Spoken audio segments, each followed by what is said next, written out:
Chapter 338, Opportunity? Chapter 338, Opportunity. How terrifying. Zimo was shocked. He had only unlocked his third spirit meridian around 2 weeks ago. If he was cultivating normally in Tianhuang mainland, he would require a year at least to unlock the fourth spirit meridian. To his surprise, his fourth spirit meridian surfaced the moment he stepped foot onto the ancient battlefield. Based on his cultivation speed, he would be able to unlock it completely in less than 10 days. Sensing the dense spirit qi in the surroundings, some cultivators gasped for air greedily in an intoxicated manner, wishing that they could cultivate immediately. Zhang Yu stood at the front of the crowd and turned around, sweeping his gaze across everyone like an eagle. He declared loudly with a calm expression, "Everyone, listen up." Everyone's voices gradually faded. "Everyone, this is the ancient battlefield where danger lies in every step." After a slight pause, he glanced at Zimo in a seemingly unintentional manner and said in a deep voice, "No matter what your status was back home, you have to obey my instructions in the ancient battlefield if you wish to survive." When he heard that, Zimo frowned. Zhang Yu was the commander designated by the emperor, and he had the highest cultivation realm among everyone present. No one was questioning him. Zhang Yu continued, "I know that there are some among you with decent capabilities. However, let me warn you that if you dare be brazen and arrogant in the ancient battlefield, the only thing that awaits you is death. Don't think that you're a somebody just because you're able to kill people above your cultivation realm. Some disciples of the top sects arriving here are able to do the same and are even stronger than you. This is a place where you find out that there's always someone better than you out there." Even though Zhang Yu did not say it explicitly, everyone could tell that he was clearly referring to Zimo. Equals. Zimo lowered his eyes in silence. Zhang Yu was clearly hostile towards him. However, Zimo did not know where that hostility stemmed from. It might be because of Ji Yaoxue. It might also be because of Dai Su whom he killed. After all, there was a chance that Zhang Yu was old friends with Dai Su back in the palace. Furthermore, given Dai Su's capabilities, there was a high chance that he would be entering the ancient battlefield this time round, as well if he wasn't dead. Zimo's silence was not because he was afraid of Zhang Yu. It was because he couldn't be bothered. In this entirely foreign ancient battlefield, there was no need for Zimo to attack this man out of some hostility. Everyone from Ethereal Peak looked displeased, but none of them could say anything since Zhang Yu did not refer to anyone explicitly. Ji Yaoxue furrowed her brows and hollered softly, "Commander Zhang." Zhang Yu turned his head slightly and asked, "What orders do you have, Third Princess?" Suddenly, Zimo felt something amiss. Even though the emperor had designated Zhang Yu as the commander for the expedition, Ji Yaoxue was still of a higher status than him. However, Zimo had a feeling that not did Zhang Yu not respect Ji Yaoxue. His tone towards her was even a little frivolous. That was very strange. There could be reasons for Zhang Yu's hostility towards him. However, there was something worth pondering about Zhang Yu's attitude towards Ji Yaoxue. Ji Yaoxue did not sense anything unusual and merely reminded, "Commander Zhang, we should hurry on and find a resting spot before it turns dark." "Yes," Zhang Yu responded. The ancient battlefield was filled with living beings from the ancient era. At night, birds and beasts roamed freely. Demons ruled over forests in the night. For the knights in the ancient battlefield, ancient living beings ruled over the place. If one lingered outside without exceptional strength, they would definitely be met with certain death. Typically, in areas like the depths of the ancient battlefield, there would be huge cities where many powerful cultivators gathered. However, there were no such cities on the edge of the ancient battlefield. Zhang Yu retrieved a map from his storage bag and checked against it before standing before Ji Yaoxue. "Third Princess, we are here now. There's a mountain nearest to this place with a cave at its foot. We can settle down at that place temporarily." "All right, let's head there." Ji Yaoxue nodded. A map as such was sketched by cultivators who had returned alive from the ancient battlefield. Besides the copy in Zhang Yu's hands, no one else had any. As Ji Yaoxue and Zhang Yu were discussing, Zimo turned around and whispered to everyone from Ethereal Peak, "Stay close to me later. Don't get separated."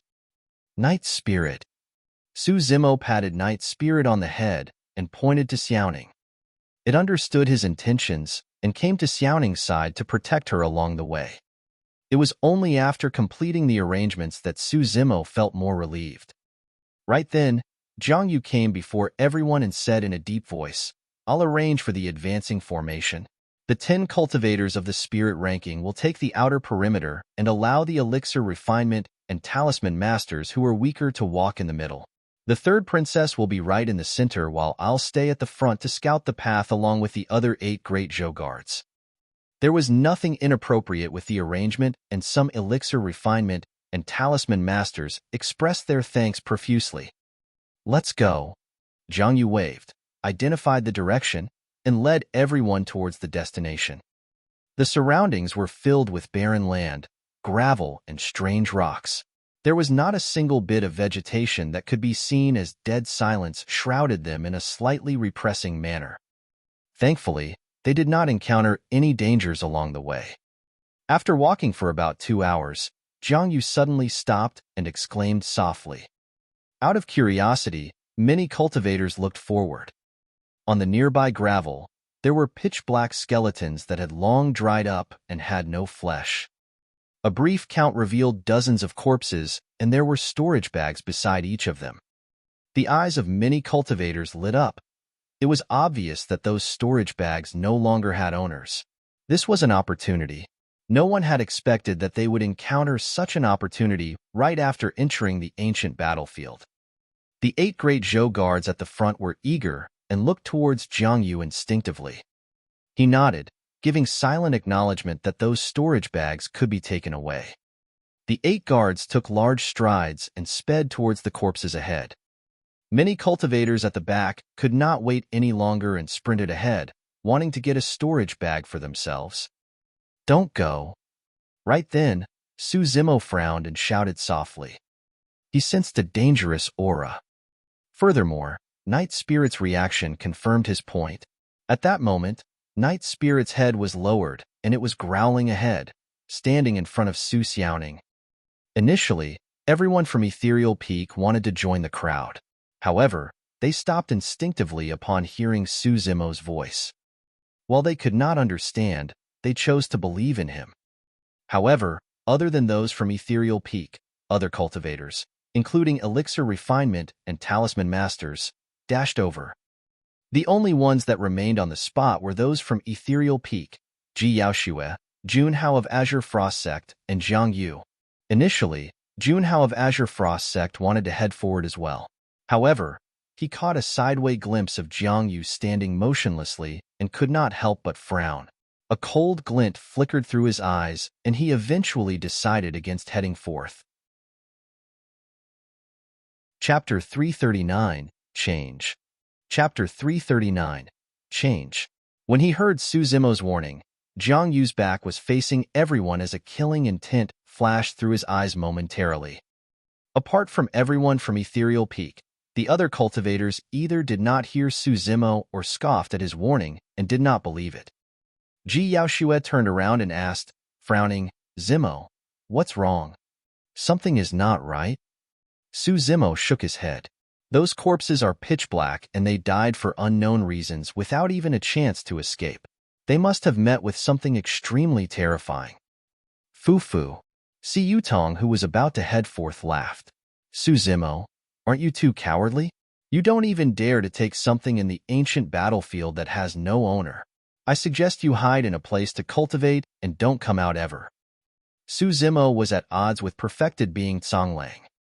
As a disciple of perfected being Conglang, there was naturally no way Si Yutong would be nice to Zimo. Pausing for a moment, Si Yutong turned and smiled at Ji Yaoxue before declaring confidently, "Fellow Taoist Yaoxue, don't worry. I can guarantee that there's no danger in front of us. Look at those corpses. They don't have any flesh or blood. This means that they must have died at least 10 years ago, causing the corpses to dry up. How can there be any danger?" That was the same reason why many cultivators dared to step forward. Since those cultivators had been dead for so long, Even if there was any danger, it should be long gone and wouldn't have lingered on the spot for the entire time. Dead for at least 10 years? Zimo's eyes flickered as he shook his head.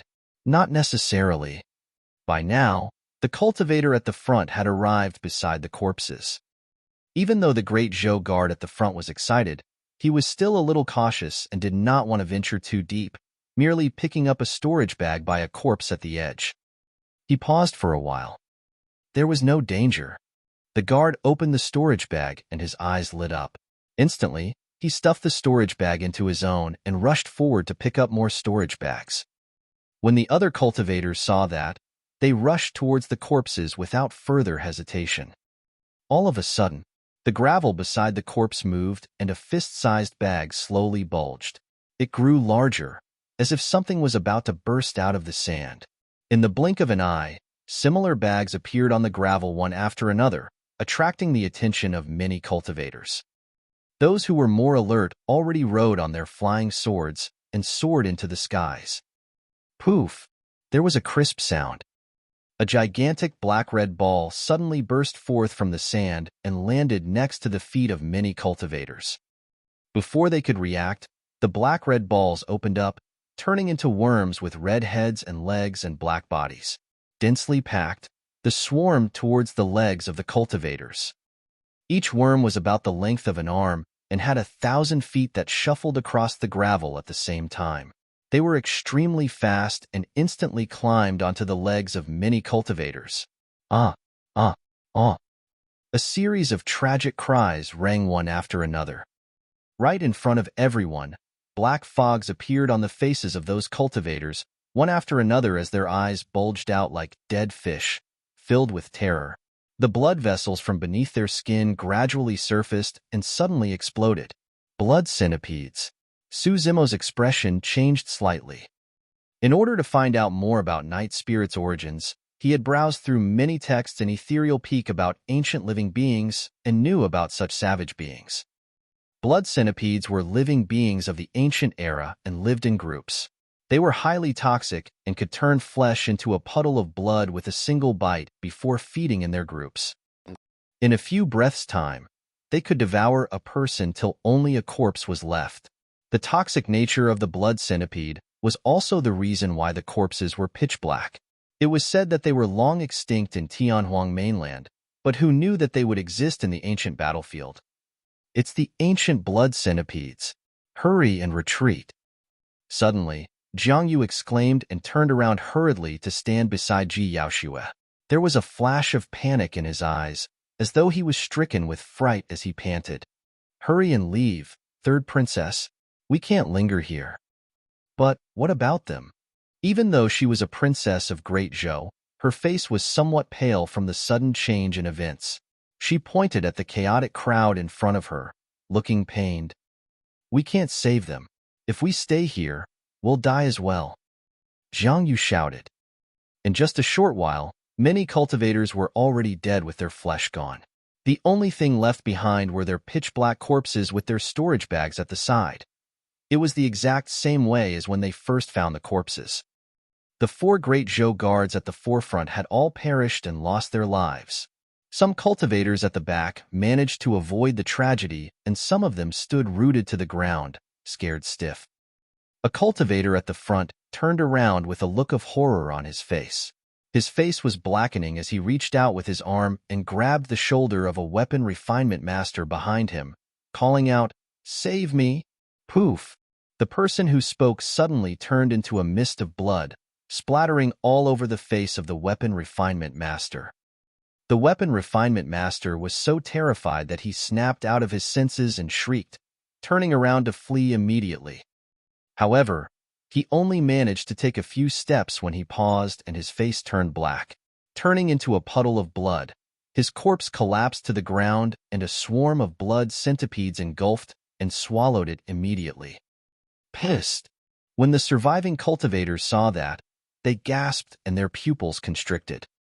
The toxin was so poisonous that even if a Foundation establishment cultivator was not bitten by a blood centipede, he could die just by touching a few drops of blood from an infected cultivator. Ji Yaoxue realized that there was no way to save the cultivators bitten by the blood centipedes. All of them would die here if they tried to save the others forcefully.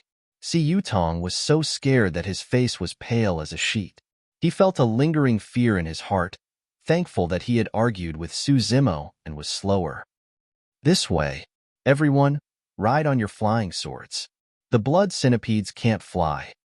Zhang Yu ordered and leaped on his flying sword, speeding off in a direction with Ji Yaoxue and the remaining survivors.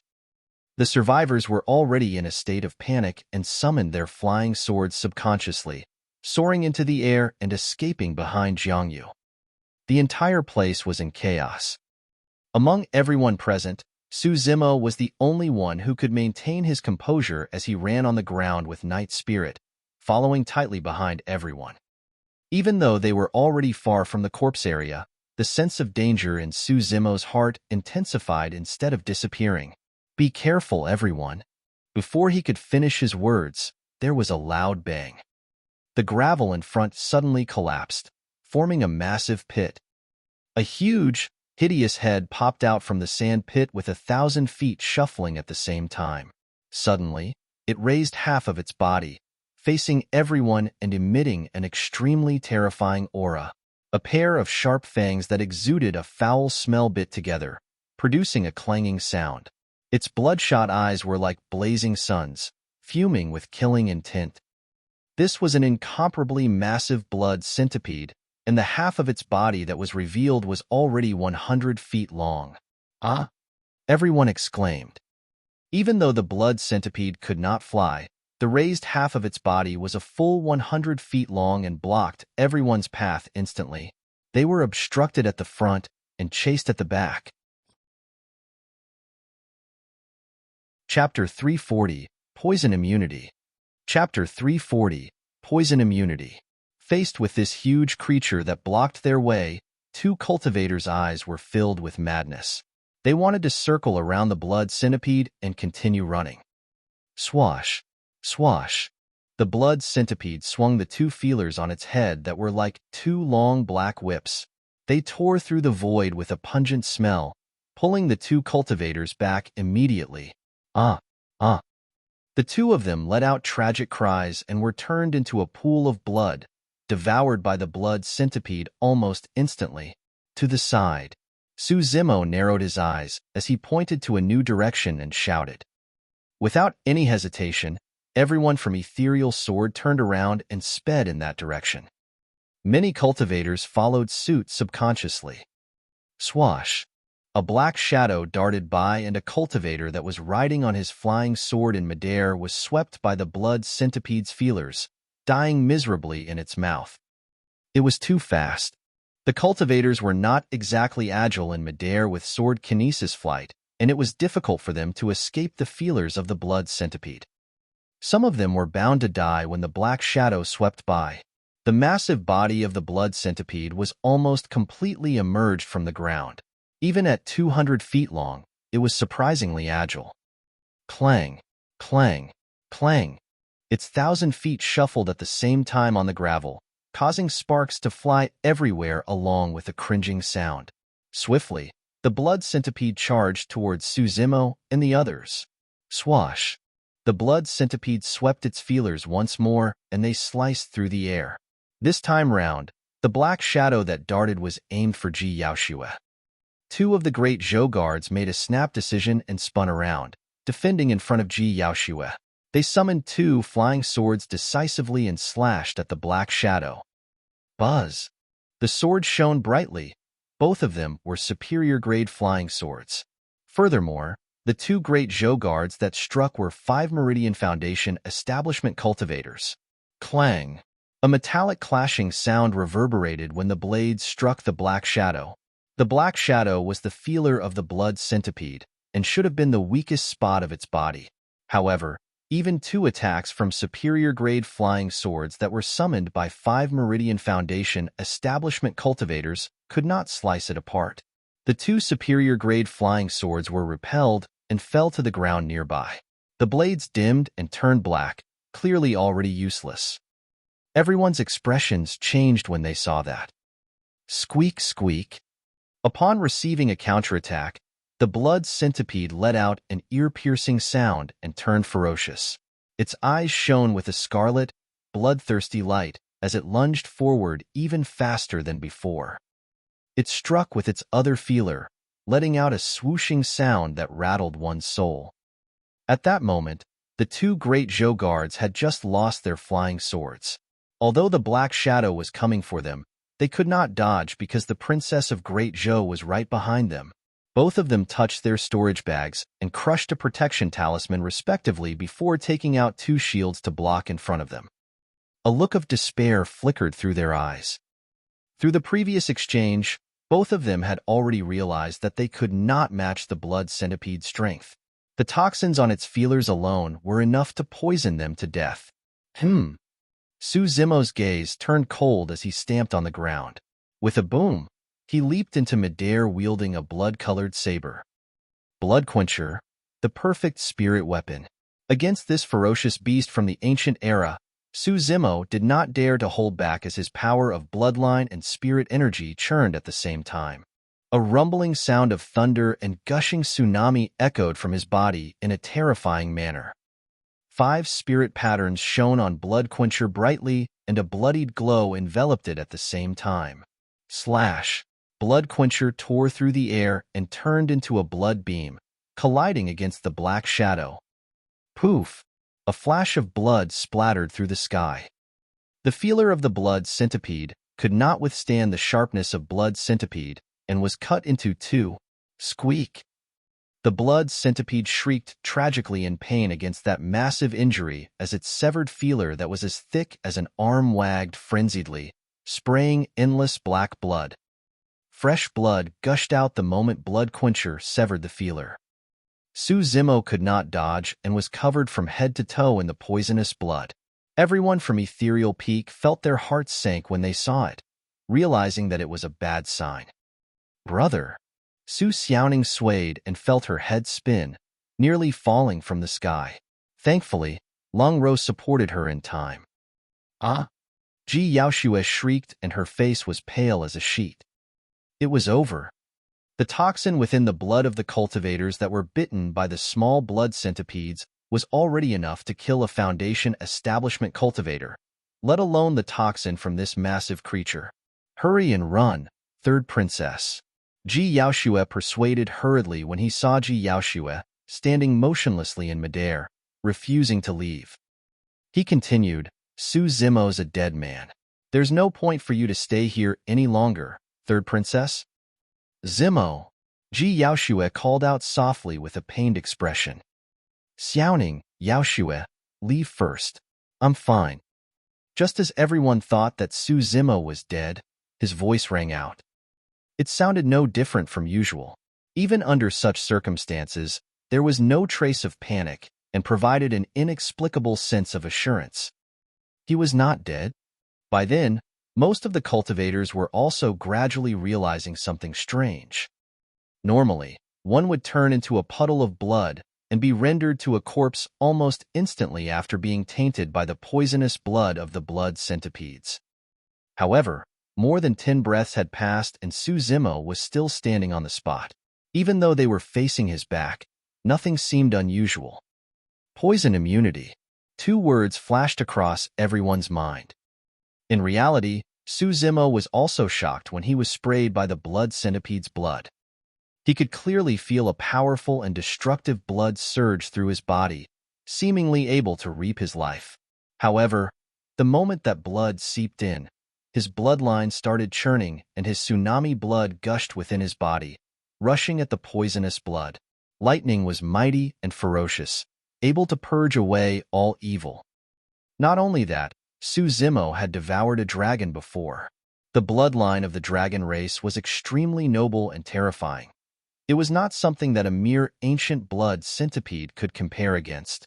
Be it the mystic classic of the 12 demon kings of the great wilderness, the Void Thunder Manual, or the essence energy of a divine dragon. Any one of those powers was enough to completely suppress and devour the poisonous blood of the blood centipede. Furthermore, Zimo was in possession of all 3 terrifying powers. In a few breaths' time, the poisonous blood failed to hurt Zimo and was instead completely cleansed by his bloodline with its toxins purged entirely. Right now, Zimo could be said to be immune to all poisons. Click, clack, click. Not far away, a group of blood centipedes were already rushing in this direction. Dense and cluttered, the ground was filled with an unsettling shade of red and black. If he was faced with a single blood centipede, even if it was huge and menacing, Zimo might not have retreated. However, it was hard to guarantee that nothing would happen if he was swarmed by a group of them. Furthermore, this was the ancient battlefield where dangers lurked everywhere. If he was trapped here, there was a chance that an even more terrifying and powerful ancient living being might be attracted over. This was not a place where he should linger. Zimo turned to leave and put away Blood Quencher. Instead, he withdrew a gigantic bow that shone with 4 spirit patterns and shot an arrow backwards without looking at all. Naturally, a single arrow was not enough to kill the Blood Centipede King. However, it could impede its movement. Chapter 341. I'll Strike. Chapter 341. I'll Strike. Everyone fled in panic. Zimo hung around the back and was able to prevent the attacks of the blood centipedes. In reality, the moment the Blood Centipede King appeared, Night Spirit's eyes shone with a murderous killing intent, and it even harbored thoughts of turning around to fight the Blood Centipede King. However, Zimo did not wish to get entangled with those poisonous creatures at this place and gestured for Night Spirit to just protect Xuantian. Most importantly, it was because Zimo was wary about someone else. Jiangyu. In theory, Zimo should not be suspicious of the commander that was designated by the Emperor of Great Zhou. However, through their interactions, Zimo was certain that there was something wrong with this person. Zimo ran on the ground. Under the gravel not far ahead, 2 big bags surfaced and another swarm of blood centipedes were about to emerge. Night Spirit was a step faster and with a single leap, stomped down with its massive feet. 5 claws extended silently and grabbed with force. Poof! The blood centipedes coiled together and the red-black balls that had just emerged were crushed by Night Spirit instantly. Even though the poisonous blood splattered all over Night Spirit, it was indifferent and merely shook everything off before continuing to sprint ahead. Night Spirit could not be hurt by the horrifying poisonous blood either. Behind the group was a sea of red and black, as though endless waves were surging as countless blood centipedes moved. After suffering the injury, the Blood Centipede King no longer dared to wave its feelers casually. However, it found itself having to retreat due to Zimo's arrows each time it wanted to charge forth. The hunt continued for a long time before the group found a green shade of grass ahead.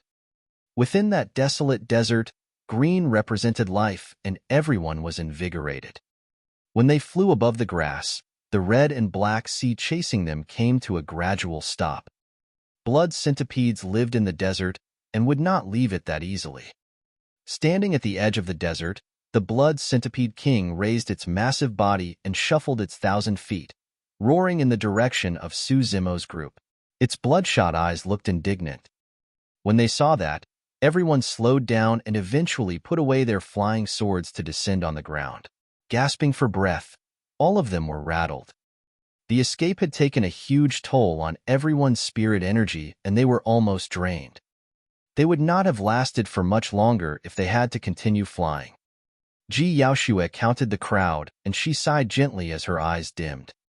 In less than a day, the 50 people that entered the ancient battlefield were down to less than 20.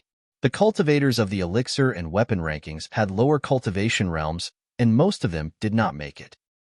Apart from 5 great Zhou guards, Jiangyu included, Zimo, Xuantian, and the 3 from Ethereal Peak, a miserable few were left and everyone was in low spirits, looking wretched. To think that the ancient battlefield would be this cruel. Initially, most of them harbored hopes of a fruitful expedition. In fact, they even dreamed about obtaining the Meridian unlocking elixir, Connate spirit weapons, or the inheritance of some fallen sects. But now, some of them were completely frightened by what they had just experienced. Apart from Jiangyu, Even the few remaining great Zhou guards revealed traces of uneasiness and fear in their eyes. Should we find a place to stay and just cultivate there for an entire year without heading out anymore? A female cultivator asked timidly.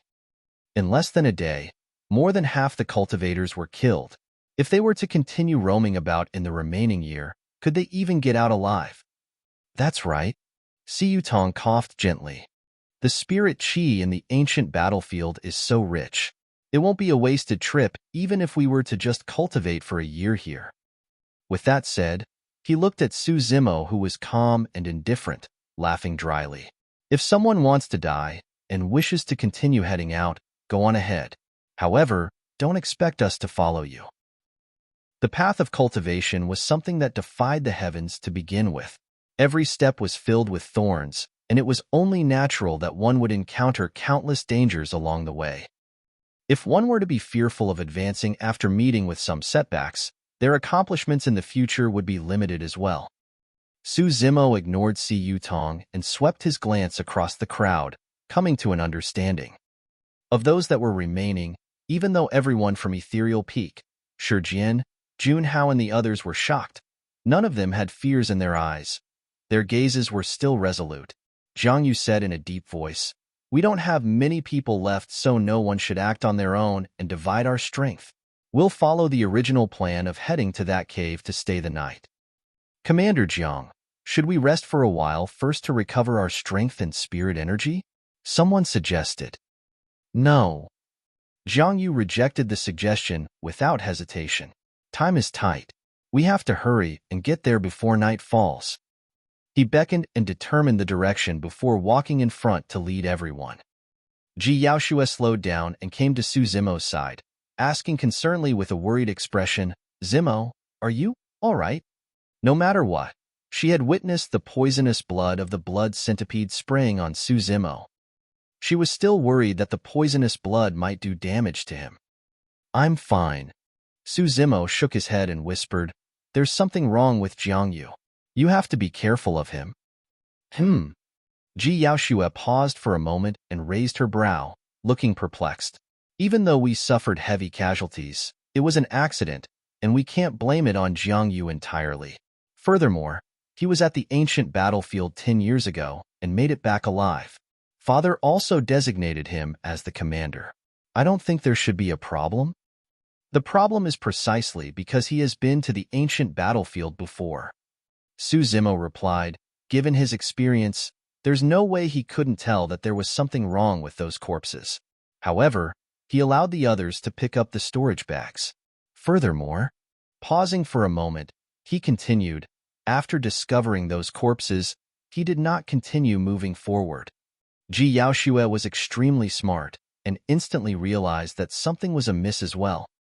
Zimo said in a low voice, "In fact, I'm suspecting that he was deliberately letting them die so as to weaken the strength of the team. But what motive does he have for doing that? What does he stand to gain from that?" Ji Yaoshue could not understand. Zimo shook his head. "I don't know either. How about we join forces to suppress and interrogate him right now?" Right after she said that, Ji Yaoshue shook her head to her own suggestion and frowned. "No, everyone's tired and worn out right now. Furthermore, Jiang Yu has the highest cultivation realm, and we won't be able to restrain him even with our combined strength." Suddenly, Ji Yaoshue realized a horrifying fact. If there was truly something wrong with Jiang Yu, no one would be his match given his strength as a 6th Meridian Foundation establishment cultivator. "If you're agreeable, I'll strike to take him down." Right then, Zimo's voice rang out, his tone casual and indifferent. However, for some reason, his words made Ji Yaoshue's initially uneasy heart calm down instantly. Chapter 342, Great Shang Dynasty. Chapter 342, Great Shang Dynasty.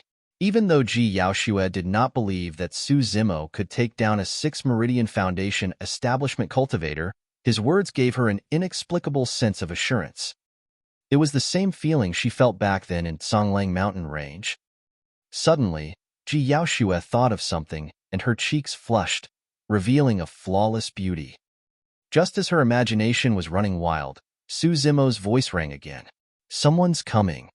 Ah! Ji Yaoshue snapped back to her senses and followed Su Zimo's gaze. However, she saw no one. In her bewilderment, Su Zimo's eyes narrowed and flickered as he suddenly declared, "Everyone, please stop. There's a group of cultivators headed for this direction in an imposing manner. They don't seem to be friendly. Everyone, be careful." The moment he said that, a commotion broke out in the crowd. Their group of 50 cultivators had suffered a massive loss and were down to less than 20 who were exhausted. If anyone had ill intentions, there was a high chance they might not survive. Zhang Yu walked right at the front, and his back was facing Su Zimo. A cold and murderous intent flashed through his eyes. There's nobody? Many cultivators looked around and upwards nervously. However, they saw nothing but emptiness. All of a sudden, the sound of clothes fluttering sounded in the air ahead. At first, it was barely audible, but it grew louder as time went on. Before long, shadows appeared on the horizon and sped over at an extremely fast speed. "Commander Jiang, what should we do? Are they targeting us?" A fearful cultivator asked in a low voice. Jiang Yu did not reply and only smiled coldly. There were over 50 cultivators on the other side, and they arrived in front of them in the blink of an eye.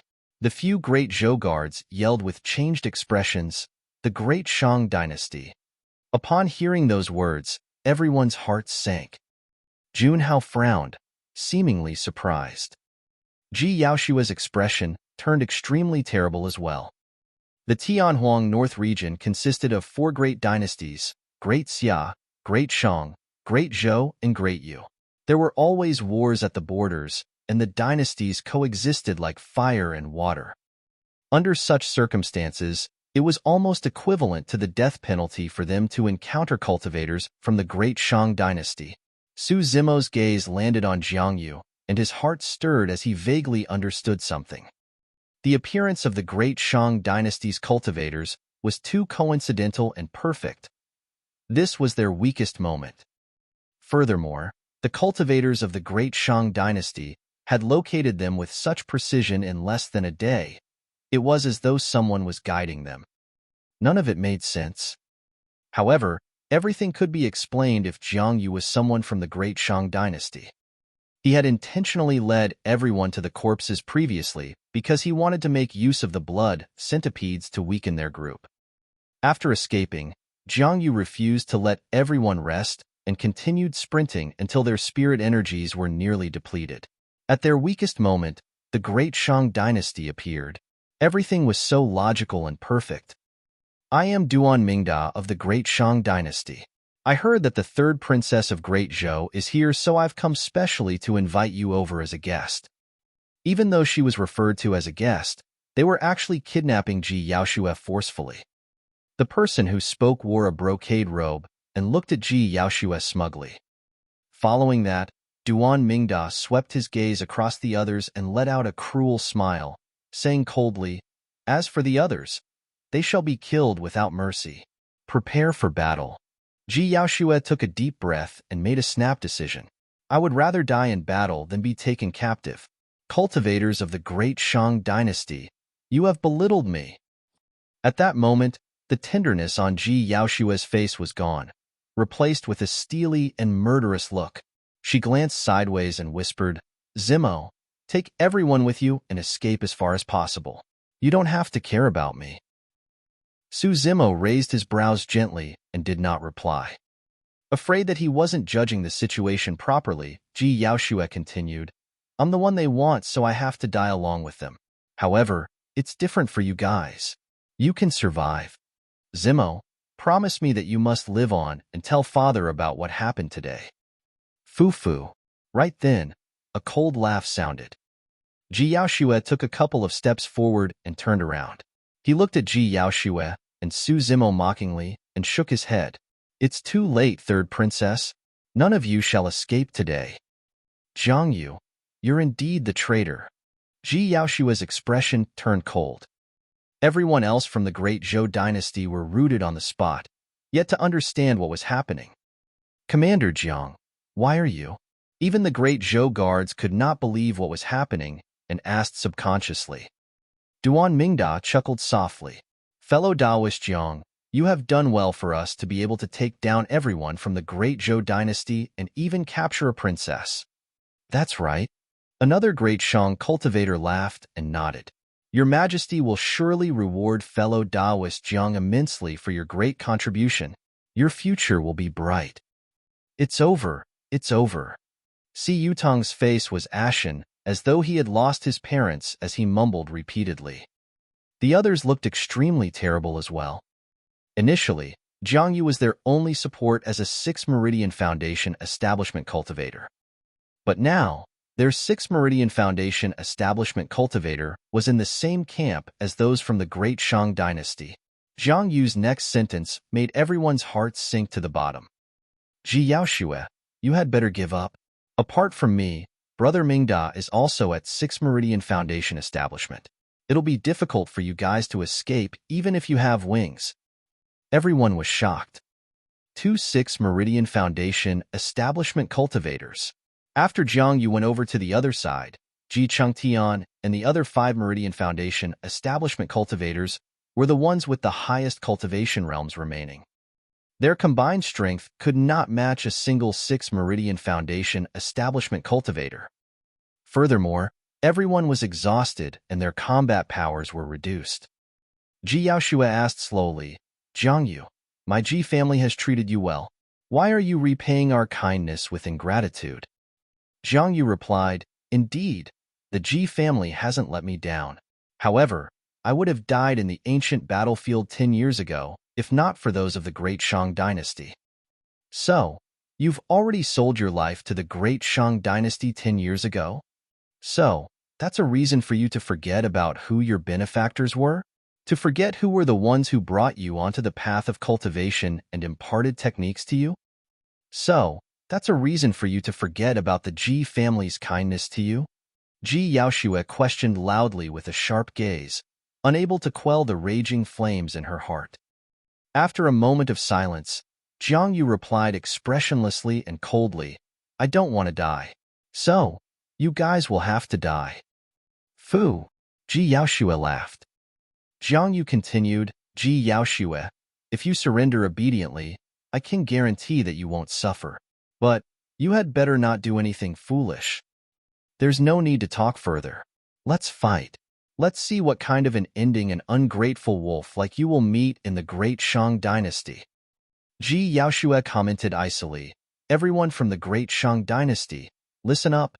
If this man can betray the Great Zhou Dynasty, he can do the same to the Great Shang Dynasty. When they heard that, the expressions from the people of the Great Shang Dynasty changed. Duan Mingda's gaze flickered for a brief moment as well. Su Zimo praised internally. Ji Yaoxue's statement was not weaker than any physical weapons. It was a killing remark that struck right at Jiang Yu's vital spot. Chapter 343. Exchange with your lives. Chapter 343. Exchange with your lives. Jiang Yu's expression changed as he said hurriedly, This woman is clearly trying to sow discord between us. Fellow Taoists from the Great Shang Dynasty, let's not fall into her trap. Indeed, anyone could tell that Ji Yaoxue was trying to sow discord. However, the amazing thing about her remark was that even if those from the Great Shang Dynasty did not fall for the trap, it would be difficult for Jiang Yu to gain their trust in the future. In fact, he might even be suspected, doubted, and killed later on. Duan Mingda pondered for a moment before smiling. There's no need to worry, fellow Taoist Jiang Yu. You've done a great deed, so why would we suspect you? That's right. The most important thing right now is to kill off this group of great Zhou cultivators first, another cultivator replied. Suddenly, Duan Mingda's expression changed as he glanced sideways at the distant horizon. There were people coming over. A group of about 60 cultivators was speeding over with a ferocious killing intent. In the blink of an eye, they had arrived. It was the Great Xia Dynasty. The crowd gasped. Su Zimo swept his gaze and could not help but frown when he noticed the shock and fear in the eyes of Duan Mingda and the others. By the looks of it, this wasn't communicated between the Great Shang and Great Xia dynasties. However, the Great Xia cultivators arrived right after the Great Shang cultivators. Zimo did not believe that such a coincidence could happen in this world. There must be something amiss. With the arrival of the Great Xia cultivators, it was now a three-way fight, and the situation instantly became a little strange. Right now, the strength of Great Zhou was the weakest while Great Xia and Great Shang were on par. However, Great Xia and Great Shang were in a confrontational state, both wary of the other, afraid that the other side would stand to gain from their losses. Moreover, the arrival of the Great Xia dynasty was indeed rather strange. If Jiang Yu was the spy and led the Great Shang cultivators here, who was the one who brought the Great Xia cultivators over? Could it truly be a coincidence? Ji Yaoshua's eyes flickered as she suddenly declared, "Fellow Taoists of the Great Xia dynasty, I'm the princess of Great Zhou. May I know who's the commander for your expedition?" From the Great Xia camp, their leader was a man clad in steel armor. His expression was cold as he asked in a deep voice, "I am Gua Yi. What do you seek, princess of Great Zhou?" "Fellow Taoist Gua, I represent Great Zhou to seek an alliance with Great Xia so that we can wipe out the Great Shang cultivators," Ji Yaoshua said. "Furthermore, we want nothing from the storage bags and items that are left. The only thing we want is to kill that traitor of Great Zhou." The moment she said that, Duan Mingda and the other Great Shang cultivators were startled. Even though there were less than 20 cultivators on the side of Great Zhou, they would definitely be a threat if they were to join forces with Great Xia. The situation was starting to disadvantage the Great Shang dynasty. Duan Mingda chuckled and eased the tension in the air before declaring loudly, "Fellow Taoist Gua Yi, the remaining cultivators of Great Zhou are already at the end of their flight, and there's nothing to fear. Ji Yaoshua's aim is for us to have an internecine outcome. Fellow Taoists of Great Xia, please do not fall for it." Gua Yi of Great Xia remained silent. He swept his gaze over Zimo and the others thoughtfully. A moment later, he suddenly remarked, "How about we join forces to kill the Great Zhou cultivators first? As for the spoils of war, our two dynasties can split it evenly." Of course. When they heard that, Duan Mingda and the others agreed readily with bright eyes. Ji Yaoshua and the others felt their hearts sink. The Great Shang dynasty alone was enough to wipe them out, let alone combined with the Great Xia dynasty. Zimo furrowed his brows slightly. Gua Yi's decision was staggered. It was as though he had only said that after he received an order. The coincidental appearance of the Great Xia dynasty coupled with Gua Yi's reaction confirmed Zimo's guess that there was a spy within the remaining Great Zhou cultivators as well. Furthermore, the status of that spy in the Great Xia dynasty was even higher than Gua Yi's. Earlier, that spy had used a special technique to transmit information, causing Gua Yi to come up with the decision of working together with the Great Shang dynasty. Subtly, Zimo surveyed the remaining Great Zhou cultivators. His gaze paused briefly on one of them before looking away. Junhao of Azure Frost Sect. When they heard that Great Xia and Great Shang were joining hands, the Great Zhou cultivators were sad, indignant, frustrated, and despaired. However, Junhao was the only one who was calm. He was so calm, as though he was not worried about his safety at all. Gua Yi and Duan Mingda's group were still discussing how to share the spoils of war when Zimo looked up at the sky and walked over leisurely. "Zimo, brother!" Ji Yaoshua and the rest were shocked, shouting instinctively. Zimo seemed oblivious and arrived not far from Gua Yi and Duan Mingda's group before asking indifferently, "It's getting late. Are you guys done discussing?" This is the #1 weapon refinement master of Great Zhou, a 3-Meridian Foundation establishment cultivator. He's in possession of 18 supreme-grade flying swords and a perfect spirit weapon, Blood Quencher. Zhang Yu said in a deep voice. The cultivators of Great Xia and Great Shang fell into an uproar. They looked at Zimo with burning eyes, as though they wanted to skin him alive. "Perfect spirit weapon? Are you serious?" Duan Mingda narrowed his gaze and glared at Zhang Yu, enunciating every word. "Absolutely." Zhang Yu nodded. He refined that blood quencher personally in front of everyone during the Great Zhou Dynasty's Sect competition. Duan Mingda turned to Gua Yi and said with a fake smile, "Brother Gua, how should we split that perfect spirit weapon?" A perfect spirit weapon was enough for golden cores to wage a bloody battle. Be it Great Xia or Great Shang, no one would give it up so easily. Gui raised his brow slightly and asked, "What do you suggest, Brother Duan?" "I do have a suggestion." Suddenly, Su Zimo spoke. "Oh? What?" Duan Mingda and Gua Yi turned around and looked at Su Zimo calmly. They did not hide the mockery and sarcasm in their eyes. To the both of them, Su Zimo was like a fish on a chopping board right now. Anyone who wants blood quencher. Suddenly, Su Zimo paused and stomped his feet heavily on the ground. With a loud boom, the ground shook. He charged forward with a flash as a deafening sound echoed from his body. Thunder rumbled. His blood sounded like a tsunami mixed with the sound of tigers and leopards and was extremely terrifying. Exchange. In the blink of an eye, Su Zimo had already closed in.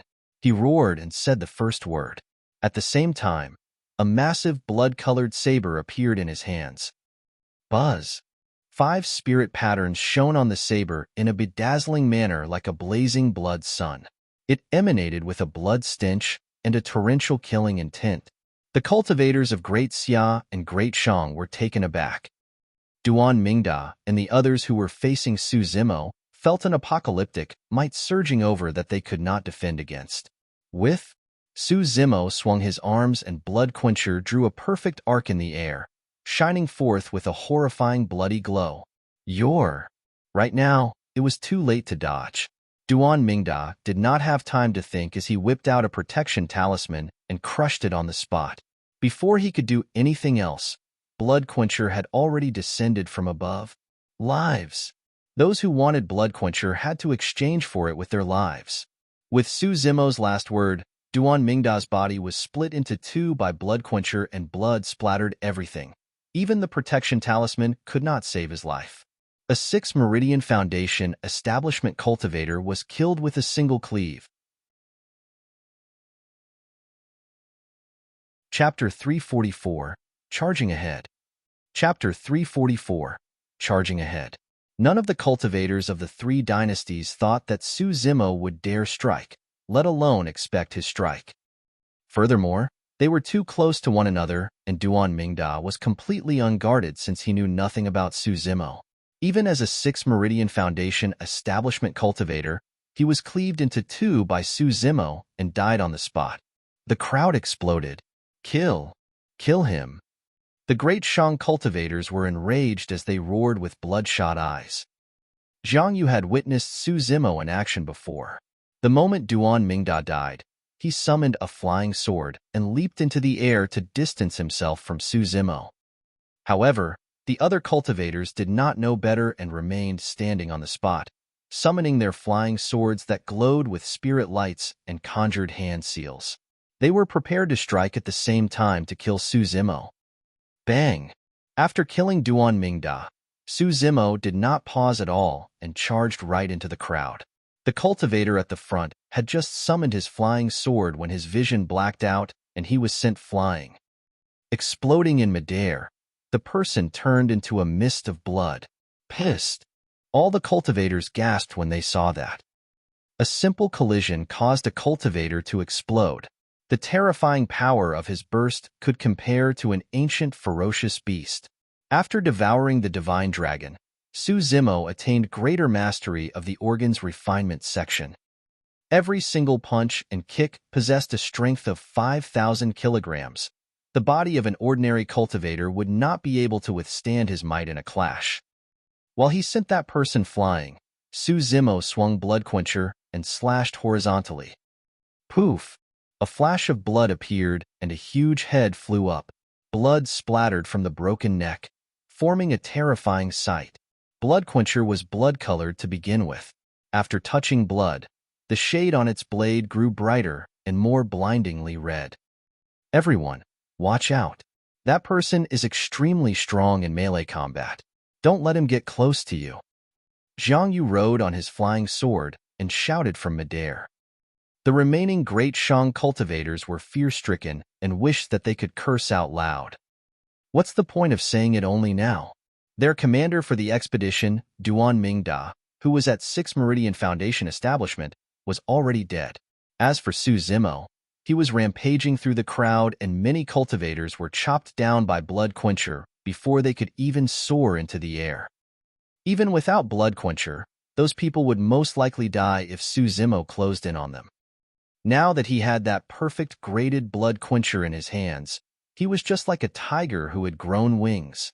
Even if Zimo did not use all his strength, ordinary 4 and 5 Meridian Foundation establishment cultivators would not be able to withstand the might of a single slash from that heavy saber.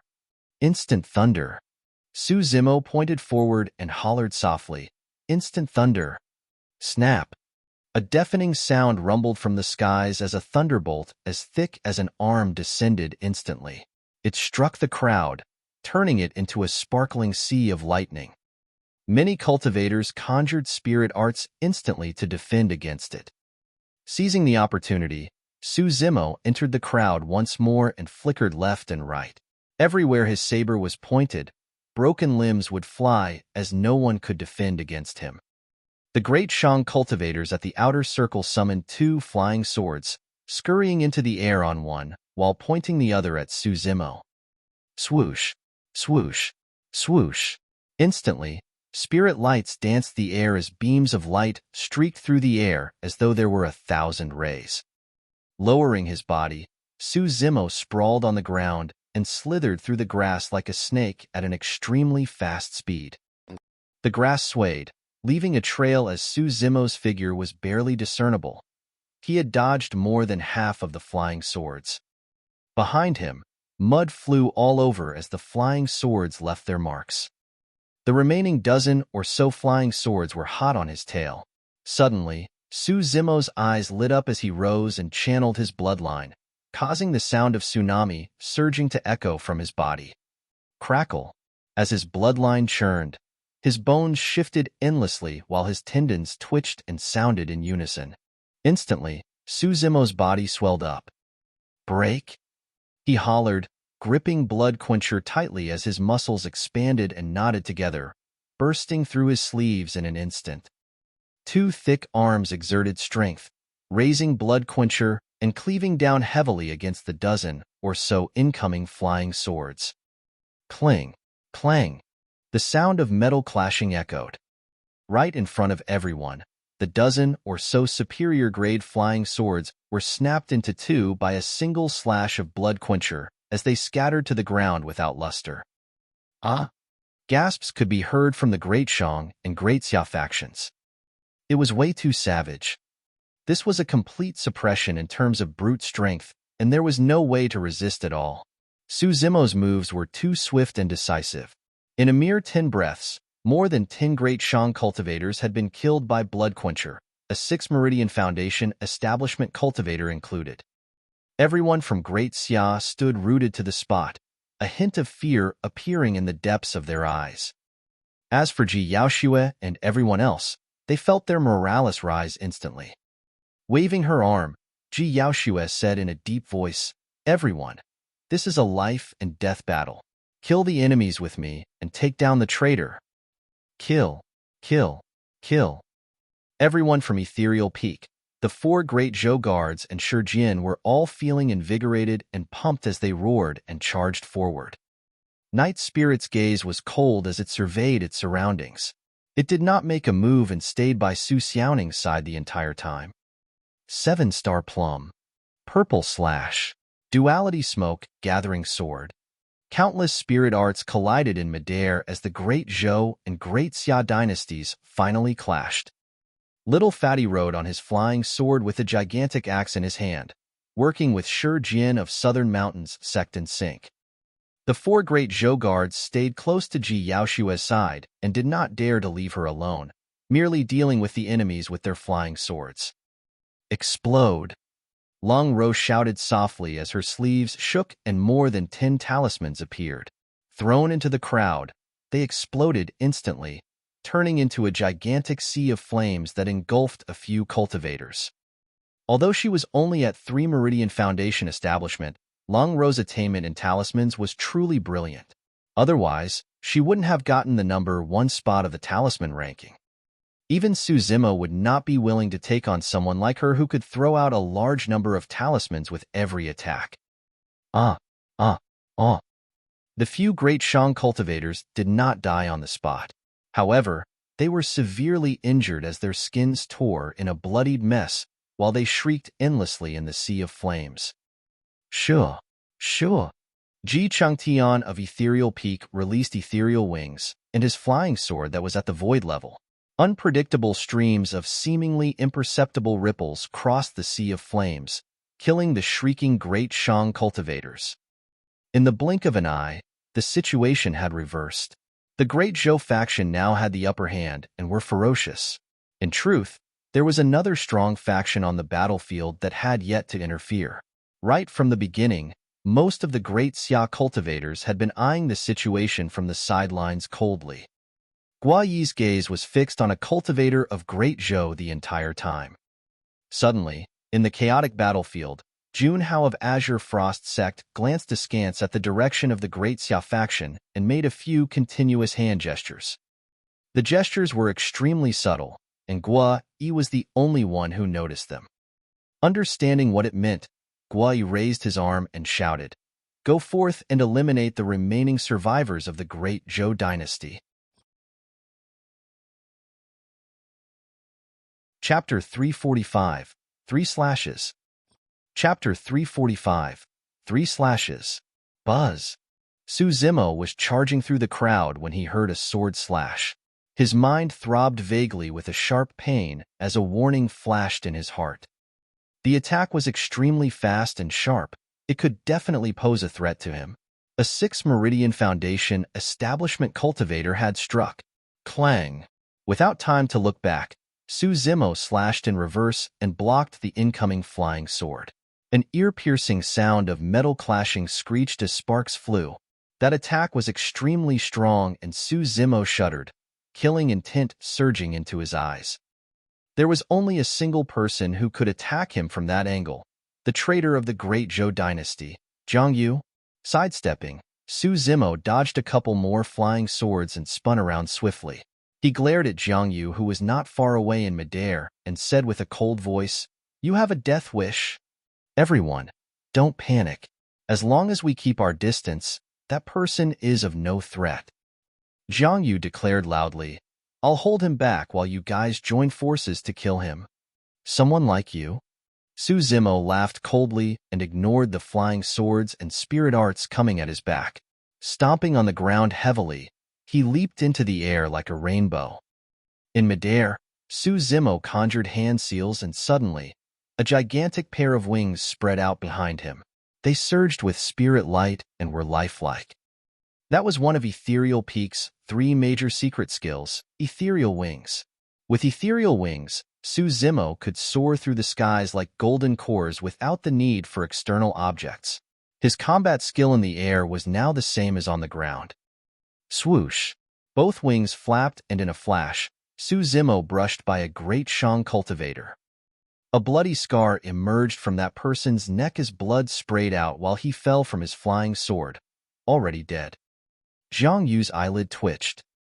Even though he was a 6 Meridian Foundation establishment cultivator, a full 3 cultivation realms above Zimo, his speed with sword kinesis flight could not match Zimo, who was in possession of ethereal wings.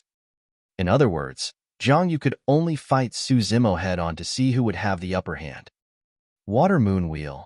Zhang Yu conjured hand seals and channeled his spirit energy fervently, forming a round, blue full moon that rippled in front of him. It shone with a chilling, killing intent and charged forward. Break! Zimo's bloodline rumbled as the power of thunder gathered in his palm, turning into a thunder spear that shimmered with lightning as he threw it towards the full moon. Boom! The 2 spirit arts collided into a huge bang. The lightning spirit energy surged, producing a dizzying oval sphere of energy that illuminated half the sky. They were even. Right from the beginning, Zimo's body had not paused for the slightest bit, and in the blink of an eye, He was 100 feet away from Jiang Yu. Go! Seeing that his spirit art was useless, Jiang Yu controlled his flying sword and pointed forward hurriedly. The sword quivered, turning into a beam of light that shot towards Su Zimo's face. At the same time, Jiang Yu rode on his flying sword and retreated furiously. His attack was not meant to injure Su Zimo. It was for Su Zimo to deal with it head-on. That way, Su Zimo's speed would naturally decrease, and the both of them would be able to maintain a safety distance. No matter how strong Su Zimo was in melee combat, he would never be able to touch Jiang Yu. To begin with, the speed of a flying sword shot by a 6 Meridian Foundation establishment cultivator was extremely fast. Coupled with the fact that Su Zimo was charging towards Jiang Yu, that sword reached him almost instantly. If it was anyone else, it would have been almost impossible for them to dodge that sword. They would either be dead or severely injured. However, Su Zimo had his spirit perception and sensed it almost immediately after Jiang Yu struck. Furthermore, he noticed Jiang Yu's movements and determined the latter's intention instantly. Faced with the incoming flying sword, Su Zimo did not dodge nor use Blood Quencher. Instead, he extended his jade-white palm. His arm was like an elephant's trunk, strong yet flexible, while his palm was like a cow's tongue, meeting the flying sword softly, a coil and a tremble. Clang! A jarring sound echoed from the sword. As though it was struck by some immense external force, it was almost destroyed. The spirit light on the sword dimmed, and it was cast aside by Su Zimo. When he saw that, Jiang Yu's expression changed starkly as his pupils contracted. He had long known that Su Zimo's melee combat strength was frightening, and he had a strong physique. However, he did not expect it to be this strong. Su Zimo could actually come forth unharmed while defending against a superior-grade flying sword with his bare hands. That was probably something that only a spirit demon at peak Foundation establishment or a pure-blooded ferocious beast could achieve. How could a 3 Meridian Foundation establishment cultivator be in possession of such a strong physique? The entire process seemed very slow upon narration, but in fact, it occurred in the split of a moment. Su Zimo reached out and tossed the flying sword aside with a coil and a tremble. His wings flapped as the wind howled, but he did not slow down at all and was already 10 feet away from Jiang Yu. At this distance, Jiang Yu was already a dead man in Su Zimo's eyes. If he was against the mighty fiend heir of Overlord Palace, Peng Yu, who was similarly skilled in melee combat with an unparalleled physique, Su Zimo would not have the confidence to kill the latter. However, this cultivator of the Great Zhou Dynasty was dead for sure. Jiang Yu's heart skipped a beat. When he saw that he could no longer escape, he hurriedly withdrew a defensive gear from his storage bag and strapped it on his arm. It was a pair of steel bracers.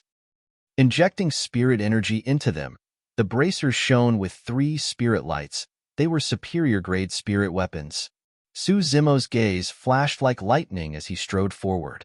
Blood Quencher that was in his hands sounded loudly and quivered. Take my slash. Swinging his arm without any stance, Blood Quencher drew a perfect air in the air and descended from above with a horrifying might, flashing down with immense strength. Blood drained from Jiang Yu's face as he propped up both arms instinctively. The bracers shone brightly above his head. Clang! There was a deafening sound. Jiang Yu's body shuddered and his feet wobbled. Nearly falling from the flying sword, his arms could not withstand the blow and shook while blood oozed from the side of his lips. Good again. Su Zimo laughed and chopped down with Blood Quencher again. Clang! Jiang Yu's arms were nearly split apart, and the sharpness of Blood Quencher was almost at his head. The blood stench emitted from the blade was suffocating. The spirit light of his bracers flickered. After 2 consecutive slashes from Blood Quencher, that superior-grade spirit weapon was almost done for. Die! Su Zimo spat out coldly. As soon as he said that, Blood Quencher descended once more heavily against Jiang Yu's arms. Crack, crack, crack. A series of cracks could be heard from within the bracers. Right after, Jiang Yu's eyes dimmed as he spat out a mouthful of fresh blood, his arms collapsing. Blood Quencher descended and a cold blade sliced through Jiang Yu's head, causing a bloody scar. Shing. Jiang Yu's body split into two as he fell alongside the flying sword beneath him, blood and organs splattering everywhere. Another 6 Meridian Foundation establishment cultivator had died to Blood Quencher. Chapter 346, Zimo's Lifeline. Chapter 346, Zimo's Lifeline. Swoosh, swoosh, swoosh. Flying swords streaked through the air one after another like shooting stars, shuttling through the crowd as the sounds of spirit arts colliding sounded. The entire battlefield was in chaos. The main reason why the Great Zhou faction could gain a momentary respite and upper hand in the clash against Great Shang was because Zimo had charged forth and slain Duan Mingda, while attracting the attention of most of the Great Shang cultivators. In reality, Ji Yaoxue and the rest were thoroughly exhausted after escaping from the blood centipedes and the long journey thereafter. With the addition of the Great Xia dynasty, Ji Yaoxue and the others were in a precarious situation. The 6 Meridian Foundation establishment cultivator of the Great Xia dynasty, Gua Yi, had his sights fixed on Ji Chengtian of Ethereal Peak right away. After all, Ji Chengtian was a 5 Meridian Foundation establishment cultivator who was well-versed in the 3 secret skills of Ethereal Peak. He was quite a tricky target with deal with given his agility and swordsmanship. The moment Gui attacked, spirit arts and flying swords were thrown out at the same time, unleashing a flurry of attacks as he wanted to kill Ji Chengtian as quickly as possible. Swash! A beam of light streaked across the air, piercing towards Ji Chengtian who was in midair. Gua Yi was a skilled swordsman and possessed strong spirit energy. As such, the speed of his flying sword was extremely fast and not inferior compared to Ji Chengtian who had cultivated ethereal sword. Ji Chengtian's expression changed. If he was in his peak condition, he could attempt to dodge the attack using ethereal wings. However, by the time he sensed the sharpness of the sword chi, it was already too late to dodge. He could only wave his robes and summon flying swords to defend against the incoming attack. Clang! 2 flying swords revealed themselves as they exchanged sharp blows, gliding against the other's blade while letting out a jarring sound and a stream of sparks. Ji Chengtian's flying sword was a supreme-grade flying sword that Zimo had gifted him. However, he was weaker than Gua Yi in terms of cultivation realm. Coupled with the fact that he was in an exhausted state, it was only natural that he was disadvantaged against Gua Yi. At the same time, Gua Yi's flying sword was a little strange. Unlike ordinary flying swords, it was 3-pronged. The 3-pronged sword had 2 holes that could hold down flying swords, sabers, and the likes. Right now, Ji Chengtian's flying sword was locked down by Gua Yi's 3-pronged sword and quivered immensely, unable to break free. Hee. Gua Yi scoffed coldly as 6 spirit meridians appeared vaguely discernible beneath his shirt, and spirit energy gushed rapidly like a river. With a clang, Ji Chengtian's supreme-grade flying sword was repelled by Gua Yi's 3-pronged sword and fell to the ground not far away. The 3-pronged sword continued stabbing with the momentum. In a hurry, Ji Chengtian flapped his ethereal wings hastily to sidestep the attack, but he was a step too slow. With a loud thud, a deep wound appeared on his shoulder, revealing his bones as blood flowed out like a fountain. His ethereal wings were pierced by the sword as well, shattering on the spot. Bang! Landing heavily on the ground, Ji Chengtian clenched his teeth and groaned, breaking out in cold sweat from the pain. Senior brother Ji, Little Fatty, and the others yelled. Sure. The 3-pronged sword attacked and stabbed straight at Ji Chengtian's head. Ah! With a furious howl, Little Fatty shook off the cultivators around him and swung his gigantic axe fiercely at the 3-pronged sword. Clang! The 3-pronged sword shone brightly and its blade quivered, repelling the gigantic axe instantly. Little Fatty was only at 3 Meridian Foundation establishment, a full 3 cultivation realms beneath Gua Yi, so he was naturally not a match for Gua Yi in terms of strength. If not for the fact that he had trained his physique regularly, the gigantic axe would have flown out of his hands. Even so, Little Fatty's palm was still torn and bled from the vibration. Swash! A few talismans landed in front of Xuantian and suddenly shattered, forming layers of barrier. It was Long Ro who had tossed out a couple of protection talismans. Crack! Crack! Crack! The three-pronged sword pierced a few barriers consecutively before stopping. Xuantian also seized the opportunity to leave the spot and was out of immediate danger. I don't have many talismans left, Long Ro whispered. Almost all of the remaining Great Zhou cultivators, apart from Su Xiaoning, were injured. Surrounded in the midst of the Great Xia faction, they were almost at their limits. Suddenly, 3 reverberating bangs rang out from the air not far away.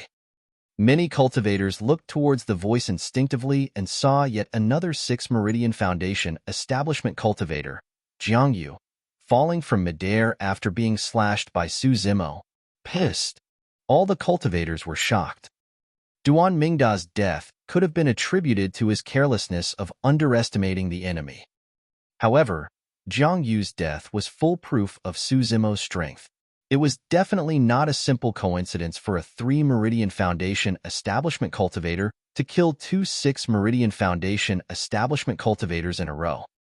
In midair, Su Zimo could sense the change in the situation as he turned around slowly, sweeping over the battlefield with a cold gaze. Great Xia Dynasty, you guys truly have a death wish. Before his sentence was finished, Su Zimo had already flapped his wings while dragging the bloodied blood quencher, charging towards the Great Xia cultivators. The crowd exploded in an instant and a commotion broke out. Su Zimo slew 2 6 Meridian Foundation establishment cultivators in a row, and his aura right now was torrential. With an intense bloodlust and killing intent that was almost materialized emanating from his body, who would dare go against someone like that? No one even dared to meet his eyes. Bang! A Great Xia cultivator stood in midair on his flying sword and was unable to dodge in time. It took a single collision against Su Zimo for him to die on the spot without even being able to make a sound. In the blink of an eye, Su Zimo arrived before Guai. Swoosh! Blood quencher descended from above, and the massive blade seemed as though it wanted to rip the void apart. Its monumental aura was unstoppable. Guai looked terrible as he waved both hands to hurriedly maneuver his 3-pronged sword over as a defense. Clang! The saber and sword collided, and the whole of the 3-pronged sword held down Bloodquencher. Guai's eyes lit up as he channeled spirit energy fervently. All 6 spirit meridians of his shone with a boundless spirit light, and his dantian was throbbing in pain. As long as I can repel this Bloodquencher, Su Zimo will not be a threat at all. To Guai, the perfect spirit weapon was the reason for Su Zimo's terrifying combat strength. Hands off, Guai bellowed. Hands off? Su Zimo sneered, and his bloodline rumbled. Channeling spirit energy, the 5 spirit patterns on his saber shone with a divine and bloody light, resembling a blood sun that shone with endless rays. Clang! Clang! Against the suppression of Bloodquencher, the 3-pronged sword's spirit light flickered. It looked like it could crumble at any moment. Shatter! Su Zimo roared, and with a twist of his arm, the saber trembled. Crack! Crack! The 3-pronged sword creaked as cracks appeared on the blade, and it shattered on the spot. Guai was scared out of his wits and retreated hastily, his gaze landing on a Great Zhou cultivator nearby. When Junhao saw that, his pupils constricted as well. Their plan had failed. Su Zimo was way more terrifying than he had expected. They were bound to suffer a massive loss if that man did not die. Even if they managed to escape, their forces would be severely crippled, and they would not be able to fight for treasures against other factions in the ancient battlefield. While Su Zimo was strong, Junhao was convinced that all humans had weaknesses. As long as he could locate Su Zimo's lifeline, he could deal a fatal blow to the latter. Narrowing his gaze, he caught sight of Su Xiaoning at the side, and his eyes shimmered. Chapter 347, Direct Death. Chapter 347, Direct Death. Hidden in the crowd, Junhao gestured towards the direction of the Great Xia faction before pointing at Su Xiaoning beside him. 10 armored cultivators from the Great Xia faction understood his intentions and exchanged glances before nodding in secret. The 10 of them separated and mixed into the crowd.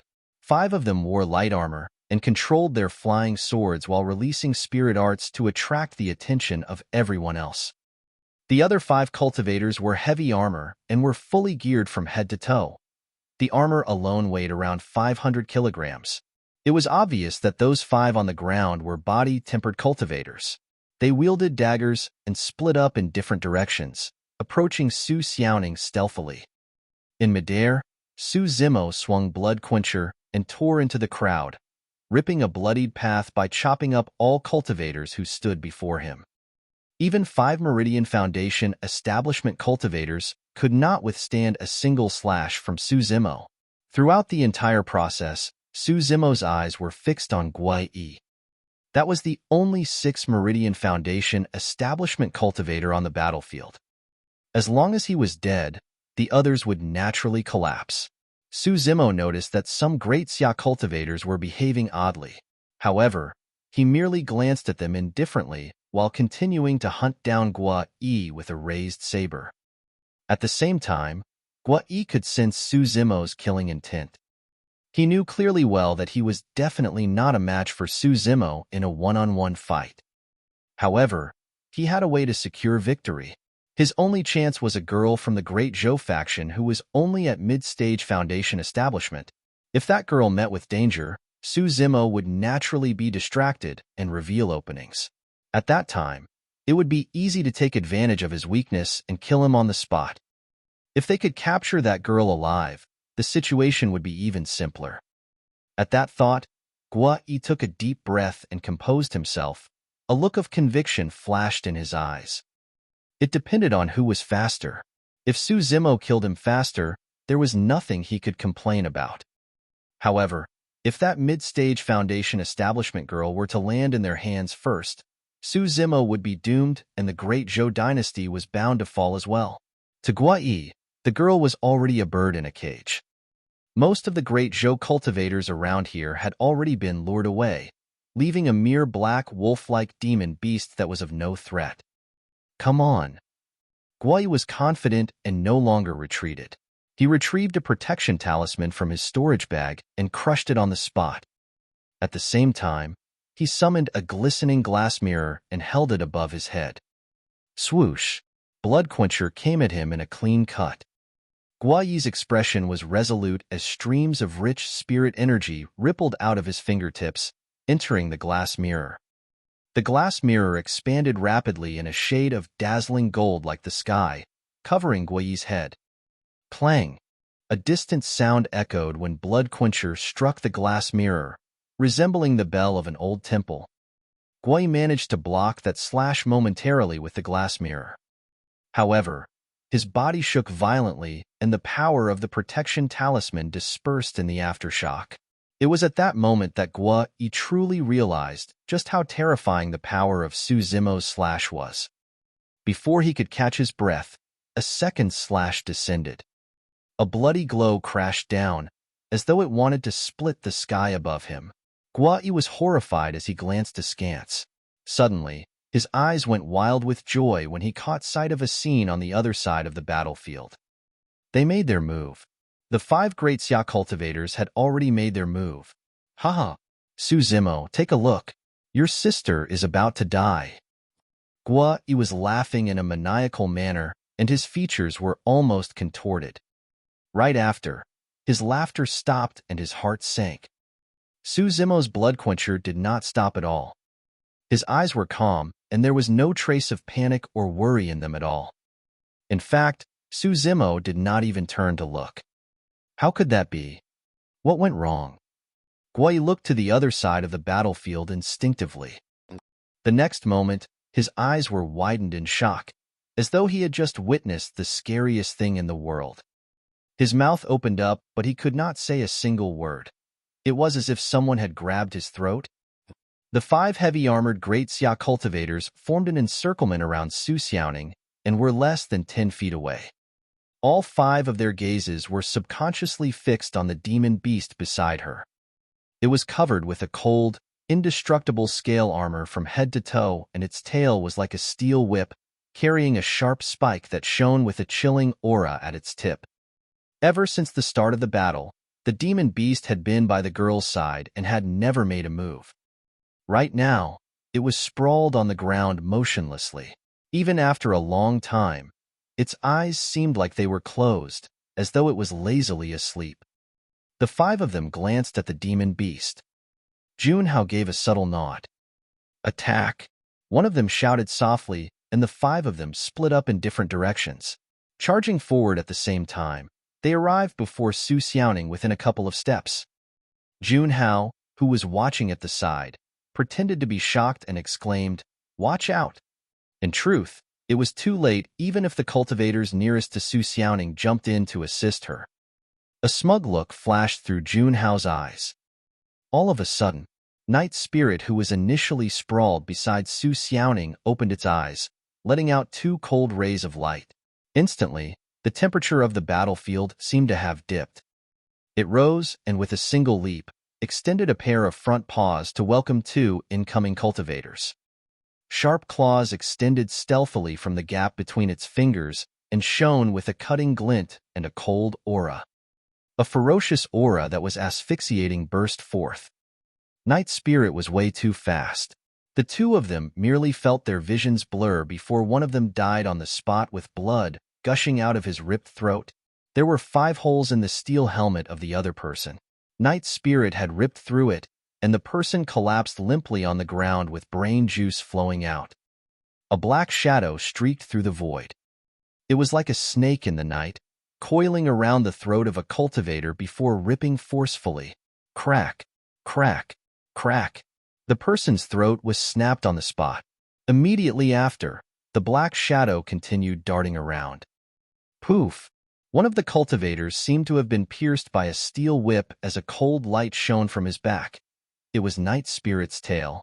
Heavy and steel armors were akin to paper against Night Spirit's claws and could not withstand a single blow. Snap! At the same time, Night Spirit opened its mouth and lunged forward, biting at the throat of the 5th cultivator. Tilting its head slightly, the person's head was snapped and fresh blood splattered everywhere. Everything had happened too quickly. It took less than a breath of time since Night Spirit took action. Furthermore, everything seemed to have been done at the same time. Even Zimo could not accomplish something like that. Every single part of Night Spirit's body was built to kill. In the blink of an eye, 5 great Xia cultivators were dead on the spot. All of them had widened eyes that were filled with confusion. Even at the last moment, they did not know what they had just encountered. Chapter 348, Defeated Departure. Chapter 348, Defeated Departure. The strong stench of blood filled the air, making one sick. Night Spirit's attacks caused the entire battlefield to pause for a moment. Junhao did not blink at all as his pupils constricted, focusing his sights on the 5 great Xia cultivators who were filled with blood from head to toe. He was seemingly shocked silly. All of a sudden, turning around slowly, Night Spirit's cold gaze landed on Junhao. Instantly, Junhao's breathing halted. For a brief moment, he felt as though his heart was gripped by an invisible hand. Night Spirit walked slowly and arrived before Junhao. Junhao's mind was blank right now as his limbs went cold. He could not move at all. Night Spirit's body was much taller than Junhao's, and it was looking down at him from above. There was a cold intent in its eyes, while its chilling tail swayed like a ghost at the back. Against Night Spirit, Junhao felt extremely pathetic, like an ant that could be stepped on at any moment. Horrified, cold sweat began rolling down his cheeks. His arms were trembling uncontrollably. Gripping his fists tightly, Junhao clenched his teeth to suppress the fear in his heart. To his shock, that only caused his arms to tremble even more violently.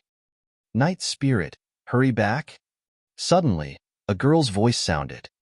Pausing for a moment, Night Spirit looked at Junhao indifferently. There was a hint of warning and a tinge of disdain within its eyes. It then turned around and slowly returned to the girl's side. The departure of that terrifying demon beast had Junhao feeling as though he had just brushed by the gates of hell. His clothes were drenched with sweat, and he was weak all over, almost collapsing to the ground. He looked at Night's spirit with lingering fear.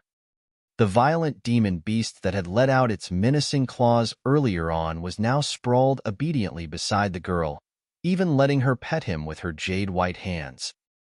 The girl's crisp voice sounded, "Thank you so much, Night Spirit. However, you can't go around scaring others. You have to be obedient." Night Spirit let out a deep growl as a form of acknowledgement. Right after, the girl turned towards Junhao and smiled apologetically. "Senior brother Jun, sorry. That's the way Night Spirit is. Please don't take it to heart." It's fine," Junhao replied instinctively.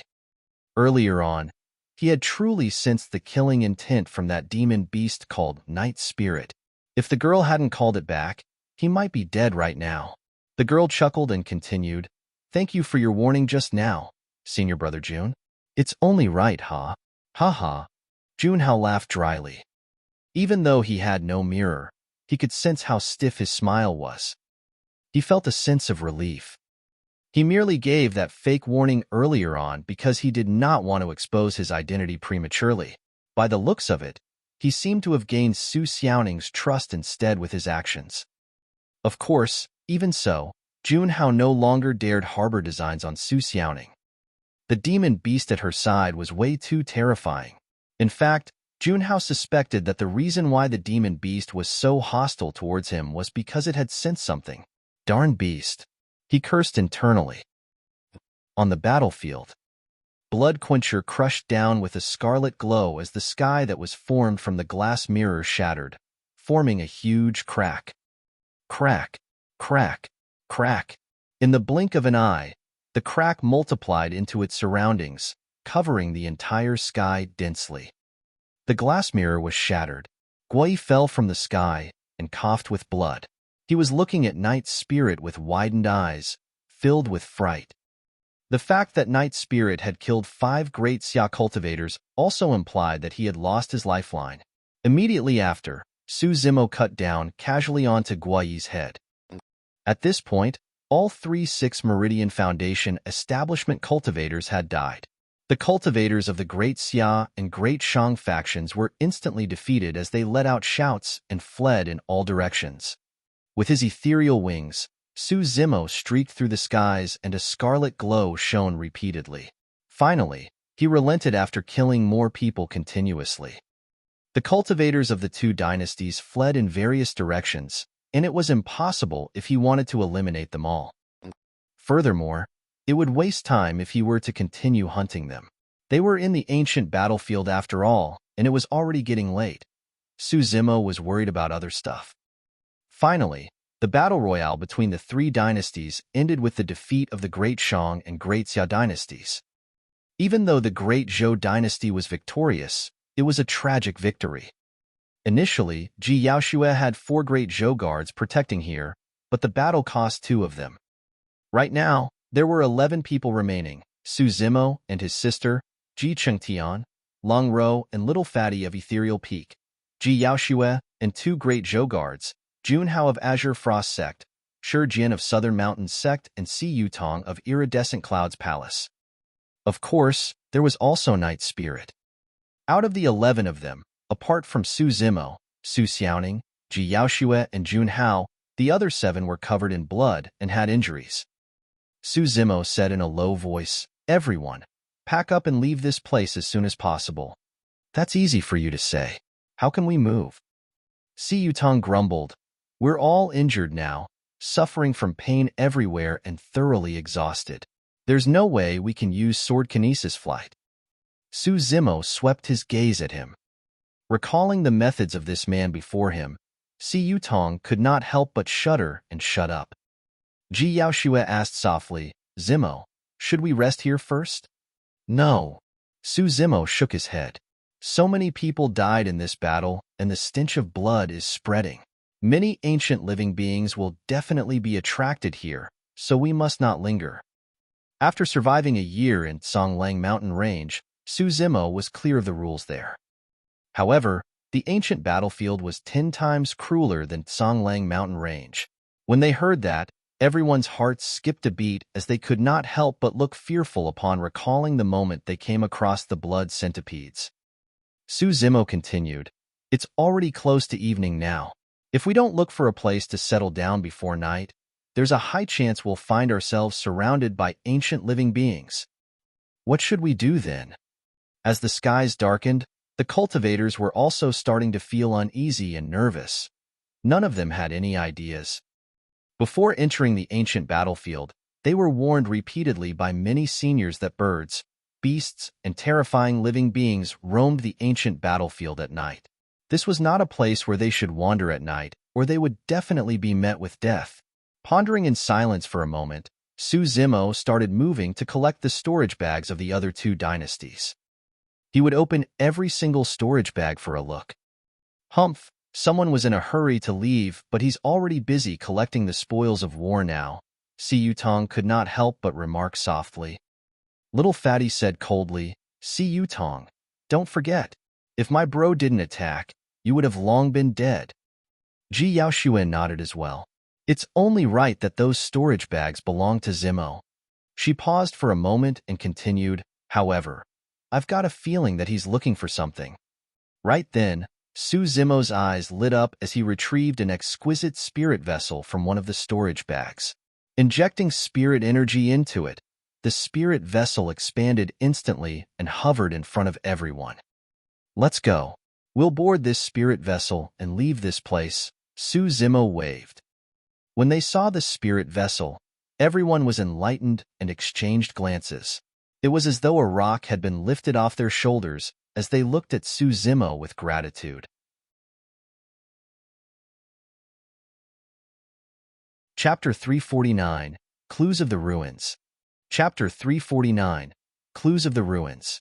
At the borders of the ancient battlefield, a spirit light streaked through the air at an extremely fast speed. If one focused their gaze, they would be able to make out faintly a spirit vessel carrying 10 cultivators and a demon beast. At the bow of the vessel, a green-robed cultivator stood steering its direction. The green-robed cultivator was Zimo. On the spirit vessel, the injured cultivators had already bandaged their wounds simply and changed into new sets of robes. Only, they still looked pale, fatigued, and weak. Everyone looked at the green-robed cultivator at front, filled with emotions and deep thoughts. It could be said that they would have all been dead for this ancient battlefield expedition if not for him. Right now, they did not even have the strength to ride on their flying swords. However, even after slaying 3-6 Meridian Foundation establishment cultivators in the battle, Zimo had the energy to control the spirit vessel, carrying everyone with it. His physique was truly something that shocked everyone. There was a hint of fear in the depths of Junhao's eyes. Before long, the spirit vessel stopped at the foot of a mountain. Leaping down, Zimo found a cave at the foot of the mountain based on the map. It was spacious inside, and they could settle down temporarily. Once everyone entered the cave, Zimo guarded the entrance to lay down formations. Even though everyone had stopped the bleeding from their injuries, the stench of blood would still spread. The living beings of the ancient era were extremely sensitive to such a smell and would definitely find their way here. Therefore, Zimo had to lay down some simple array formations at the entrance of the cave to isolate the sounds and auras within before adding concealment formations. It was only then that they could be considered safe. These were all support formations and were relatively simple.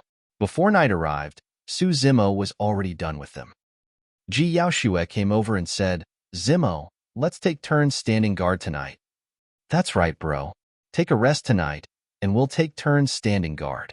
Don't worry. Little Fatty patted his chest and declared confidently. Throughout the entire process, everyone did not help much. They felt embarrassed and wanted to try their best to share Zimo's burden. There's no need. Zimo waved his hand. Rest well and regain your strength as soon as possible. Night Spirit will guard over here. At the mention of Night Spirit, a look of fear flickered through everyone's eyes. Even though it merely attacked for a brief moment during the battle in the day, it was way too shocking. If the feeling that Zimo gave off to everyone was one of unpredictability, the feeling that Night Spirit gave off was one of fear. Nighttime. On this day, everyone had been through too much and were worn out physically and mentally.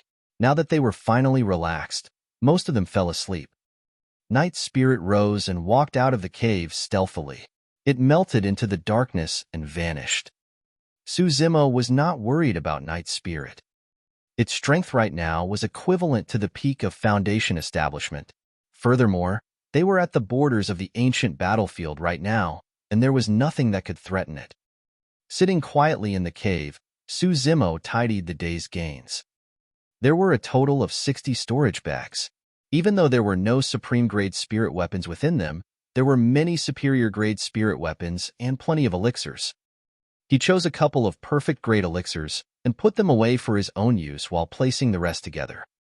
After tidying everything, Zimo took out a few maps and matched them. A fragrance wafted over as Yaoshue came over and sat down beside him. "What's wrong? You can't get to sleep?" Zimo turned his head slightly and asked in a soft voice. In the darkness, Yaoshue pursed her lips and whispered, "Zimo, thank you for today." "It's fine." He smiled. Yaoshue relaxed at the sight of Zimo's smile and asked curiously, "What are you looking at?" "You came at the right time. Do you know of any clues to the ancient ruins?" he asked. Cultivating in the ancient battlefield was only one aspect.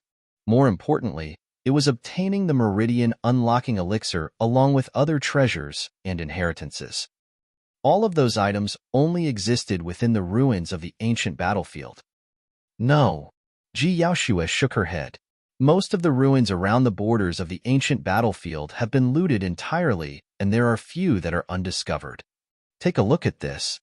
Zimo opened up the few maps in his hands and placed it before Yaoshue, pointing to a red dot. "This location has been indicated on these few maps. I suspect that this is an ancient ruin that was discovered by the Great Shang and Great Xia dynasties." "Indeed." Yaoshue held up the few maps and matched them before nodding. Even though she was moved, there was a look of worry in her eyes. "We're currently shorthanded. This ruin will definitely attract many factions and cultivators, leading to a cruel battle." "It's all right." Zimo smiled gently.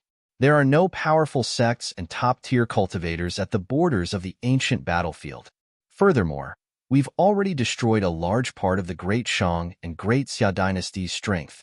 They won't be a threat." "When should we set off?" Yaoshue asked. 10 days from now." Zimo replied in a deep voice. "Heal your injuries in the 10 days and stabilize your cultivation realm. Once everyone has recovered, we'll set off." The two of them chatted a little more before Yaoshue went back to rest upon Zimo's persuasion. Shifting his gaze, he looked towards Jun Hao in the crowd. He had a vague feeling that there was something amiss about Jun Hao. However, he could not kill the latter just because he looked strange without concrete evidence. However, Zimo was certain that there was a Great Xia dynasty spy of high status among the people remaining. Retracting his gaze, he smiled gently. No matter who the spy was, that person would not dare to behave recklessly from today on. Those tricks were nothing but a joke in the face of absolute strength. Late at night, a dark shadow entered from outside the cave stealthily without alerting anyone. Sensing something, Zimo opened his eyes and glanced at Night Spirit. He could sense a blood stench emanating from Night Spirit's body, and it was somewhat familiar. It was the Blood Centipede King's aura. In that 6 hours, Night Spirit had returned to that desert and killed the Blood Centipede King. Zimo chuckled. He was the only one who could guess what Night Spirit was thinking. In the day, Night Spirit had to protect Xuantian and could not venture too far. It was most likely fed up that it could only run from those blood centipedes. Now that Zimo was guarding this place at night, Night Spirit went over and killed that Blood Centipede King straight. Rising, Zimo nodded to Night Spirit. The two of them had a tacit understanding. Now that Night Spirit had returned and was guarding the cave, Zimo left the place. Due to the soundproof formation, it was quiet within the cave. The moment he left the cave, Zimo heard the roars of beasts and the cries of birds. The world shook, the trees swayed, and the grass rustled. It was as though there was some terrifying existence nearby that was absolutely frightening. It was a completely different world inside and outside the cave. Despite being in such an environment, Zimo did not show the slightest trace of fear. Instead, he looked slightly excited and his blood was rumbling. At night, the world belonged to the ancient demon beasts. However, it also belonged to Zimo. After all, from a certain perspective, Zimo was a demon.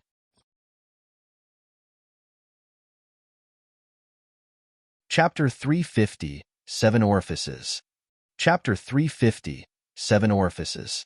After many years of cultivation, Zimo had already made it a habit to only cultivate the mystic classic of the 12 demon kings of the great wilderness at night. He had already attained greater mastery of the organ's refinement section and had been cultivating the orifice clearing section for some time now. The orifices referred to the 7 on a person's head. For the majority of races, their heads were the most mysterious, important, and sensitive part of their bodies. Most beings would die instantly if their heads suffered immense damage. Legend has it that the Purple Residence, Heavenly Palace, and Immortal Stage acupoints were located on the head. Even the essence spirit of the immortal Tao and the Een spirit of the mystic classic of the 12 demon kings of the great wilderness were located in the depths of the head. However, that was a point Zimo had not reached given his current cultivation realm. In the mystic classic of the 12 demon kings of the great wilderness, the cultivation of the head came after cultivation of the skin, flesh, tendons, bones, marrow, and 5 organs. It was also a clear indication of the importance of the head. The 7 orifices of the head referred to the eyes, ears, nose, mouth, and tongue. The mystic classic of the 12 demon kings of the great wilderness had to be cultivated one after another without any mistake in the order. If the 5 organs were not in harmony, the 7 orifices could not open up. One could only clear their orifices after refining their organs. By refining their organs, one could produce the essence chi of their organs, the so-called demonic chi. Once the 5 organs resonated with the 7 orifices, demonic chi would naturally pass through the orifices as well. Between the 5 organs and 7 orifices, the liver corresponded to the eyes, the kidney to the ears, the lungs to the nose, the spleen to the mouth, and the heart to the tongue. In other words, the essence chi of the 5 organs would clear through their corresponding orifices. The nurturing of demonic chi to flow through the orifices would allow one to attain lesser mastery of the orifice clearing section. At that point, they would be able to reach the realm of universal sight and hearing. Prior to this, the skin, flesh, tendons, bones, and marrow would correspond to the 5 organs and form a minor heavenly cycle within the body.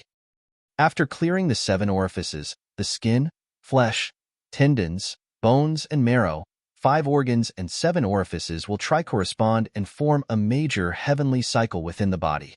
At that point, greater mastery of the orifice clearing section will be achieved. By cultivating to that point, it would also mean that one would be able to form a demon inner core. Orifice clearing did not merely mean that one would be able to strengthen their vision, hearing, and the 5 senses. More than that, it was for the 7 orifices to connect through to the skin, flesh, tendons, bones, and marrow, as well as the 5 organs, raising the strength of one's physique. Furthermore, after one attained greater mastery of the orifice clearing section, a major heavenly cycle would be formed in their body. That way, Zimo's body would be more coordinated and harmonious. He would be agile as a swallow while carrying the weight of a bear. His movements and stability would coexist, melding toughness and gentleness. Meek as a virgin, he could burst like a rabbit. Every single movement of his 4 limbs would gather his entire body's power into a single spot, causing his strength to rise immensely. At the end of the orifice clearing section, Dayu left a sentence. At this point of your cultivation, you would have perfected your technique and cultivated universal sight and hearing. With the help of the spirit perception, you will be able to avoid danger without seeing or smelling it. Be it whether you're moving, sitting, or lying down, your heart will be able to sense, and you will be able to defeat your enemies within 10 feet with your bare hands. Each time he saw the statement die you left behind, Zimo felt his blood boil.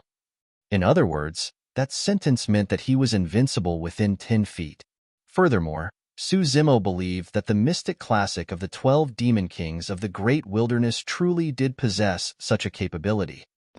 Although he had not attained greater mastery of the orifice clearing section, if he were to release his blood chi without hiding his demonic cultivation, there were truly not many cultivators who could go against him in an all-out battle within 10 feet. Zimo arrived at the slope above the cave and swallowed a perfect-grade blood-flesh elixir. Assuming a lotus position, he closed his eyes and rich demonic chi gushed out from his breathing and exhalation, gathering around his body. Before entering the ancient battlefield, Zimo had already cleared 4 of the 7 orifices, his ears, tongue, and nose. Right now, he was cultivating on clearing his mouth. For demon beasts like the heaven spirit lizard and the essence-devouring frog, their tongues were their greatest killing weapons. They could kill their enemies in a single breath, and their strength would naturally increase immensely after clearing their tongue orifice. However, Zimo was a human after all, and the increase to his combat strength after clearing his ears, nose, and tongue orifices was not that obvious. But the mouth orifice was different. Zimo had cultivated a sound secret skill, Thunderclap Kill.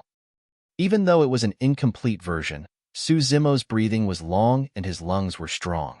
Once he cleared his mouth and nose orifices, the might of Thunderclap Kill was bound to increase further. That was a true killing technique, and it was also a trump card for Zimo. On the slope, demonic chi surged into the sky, emanating a terrifying aura. If anyone were to see this, they would be shocked to see a vaguely visible human sitting in the midst of that thick demonic chi. At the borders of the ancient battlefield, there were almost no ancient living beings or demon beasts that could injure Night Spirit. Naturally, that also meant that only a rare few of them could hurt Zimo. Most demon beasts chose to avoid the mountain when they sensed that formidable demonic chi. A night passed and not a single demon beast showed up around the cave. When morning arrived, Zimo took a deep breath of air and the rumbling demonic chi re-entered his body through his nose and mouth. He opened his eyes and rose. When he stretched, his tendons and bones echoed at the same time with a series of crisp cracks. It was extremely bright. By the time Zimo returned to the cave, Jiaoxue and the others were already awake. I told everyone else about our decision. We'll head out 10 days from now. Jiaoxue came forward and said. All right. Zimo nodded. The cultivators grabbed some food casually and hurried to make good use of time to cultivate. It was the same for Zimo as well. The moment he entered the ancient battlefield yesterday, he felt his 4th meridian surfacing vaguely.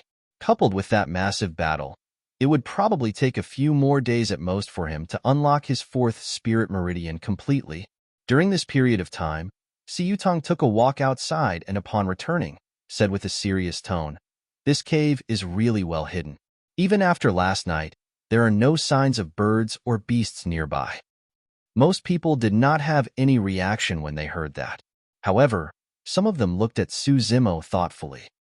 For the next few days, Zimo continued to head out at night and cultivated his mouth orifice. In the day, he would be in the cave, absorbing spirit chi to unlock his 4th spirit meridian. On the 7th day, a loud bang echoed from Zimo's body. Boom! Beneath his green robes, the 4th spirit meridian shone brightly and was crystal clear. Within it, spirit energy gushed, producing the sound of a tsunami wave. He was now a 4-meridian foundation establishment cultivator on the 7th day. On the 8th day, Xuantian reached late-stage foundation establishment. On the 9th day, Long Row and Little Fatty unlocked their 4th spirit meridian as well. The few of them had the lowest cultivation realm. After entering the ancient battlefield, they benefited the most from the immensely rich spirit chi and were the first ones to break through. On the 10th day, Someone else broke through. Xuantian of Ethereal Peak unlocked his 6th spirit meridian. Starting from the 4th spirit meridian, it was increasingly difficult to unlock further meridians. In fact, many cultivators were stuck at 3 meridian foundation establishment for their entire lives without being able to advance. There were a few reasons why Xuantian was the first among the 5 meridian foundation establishment cultivators to break through. In part, it was because he had accumulated enough resources and built up a strong foundation. Next, it was thanks to the secret skill of Ethereal Peak, Ethereal Foundation Establishment. Most importantly, he had a close brush with death in that battle 10 days ago. That triggered the potential of life from deep within his body, allowing him to have his current breakthrough. After 10 days, Zimo's group strength had increased. As such, everyone's confidence in the expedition towards the ancient ruins increased as well. Seeing that everyone was ready, Zimo waved and dispersed the array formation of the cave, declaring in a deep voice, "Let's go."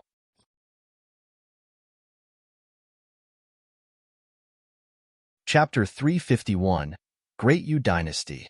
Chapter 351, Great U Dynasty.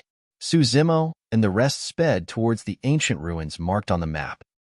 During this period of time, they were attacked by birds, beasts, and ancient living beings as well. Thankfully, they managed to survive and reached the vicinity of the ancient ruins after 3 days.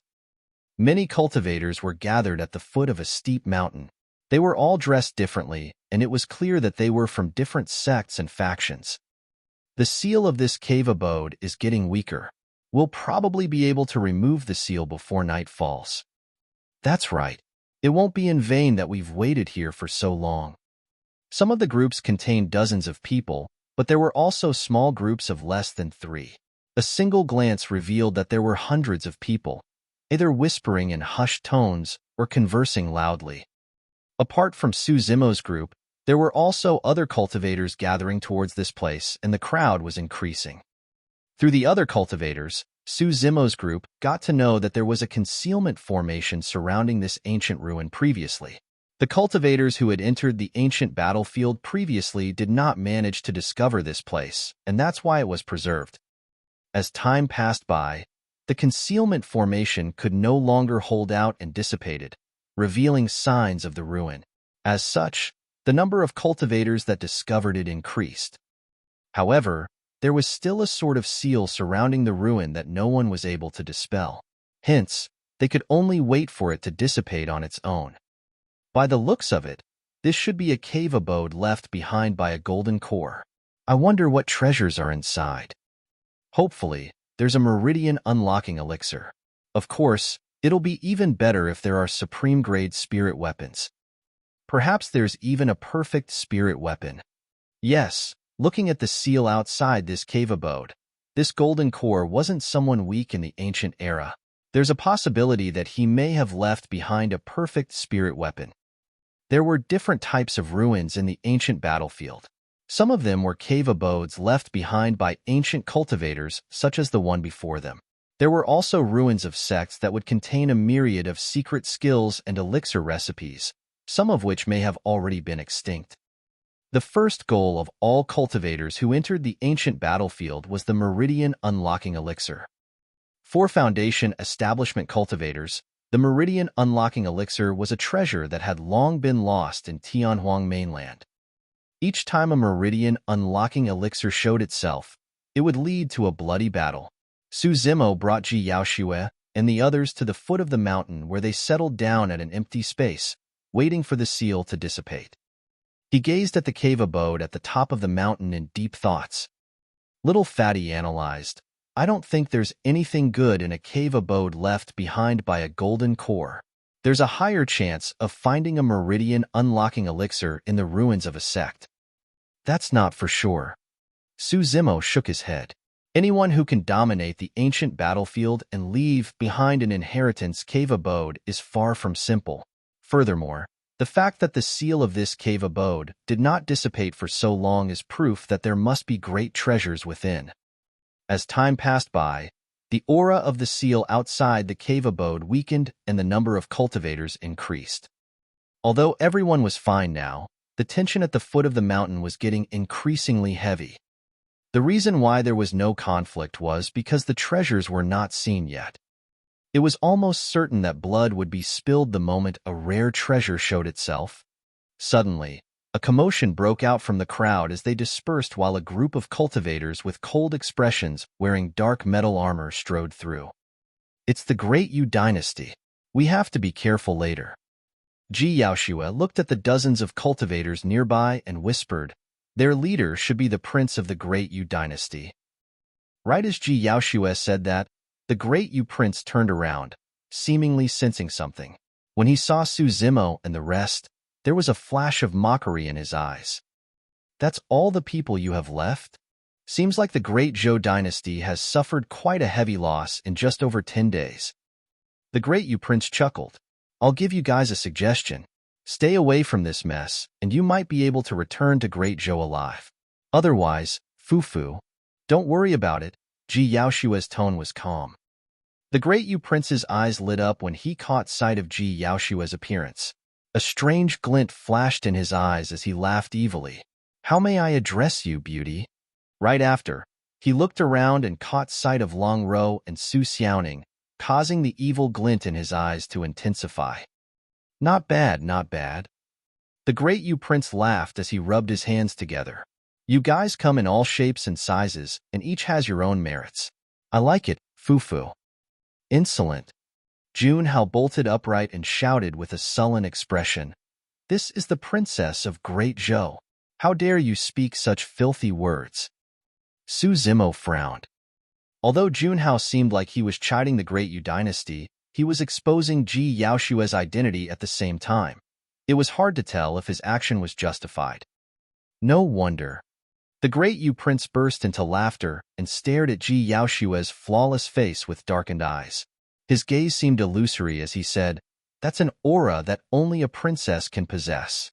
For some reason, Ji Yaoshue felt her head spin when she met with the Great Yu prince's gaze. She felt drowsy and was losing her consciousness. All of a sudden, a figure appeared in front of Ji Yaoshue, blocking her from the Great Yu prince's gaze. Ji Yaoshue shrugged her head and took a deep breath, regaining clarity in her eyes. There was a hint of regret in the depths of the Great Yu prince's eyes. Su Zimo said indifferently, "Just a word of advice. Don't seek trouble for yourself." The Great Yu prince frowned as he looked at the scholarly green-robed cultivator standing between the both of them. Narrowing his gaze, he commanded coldly, "Get lost."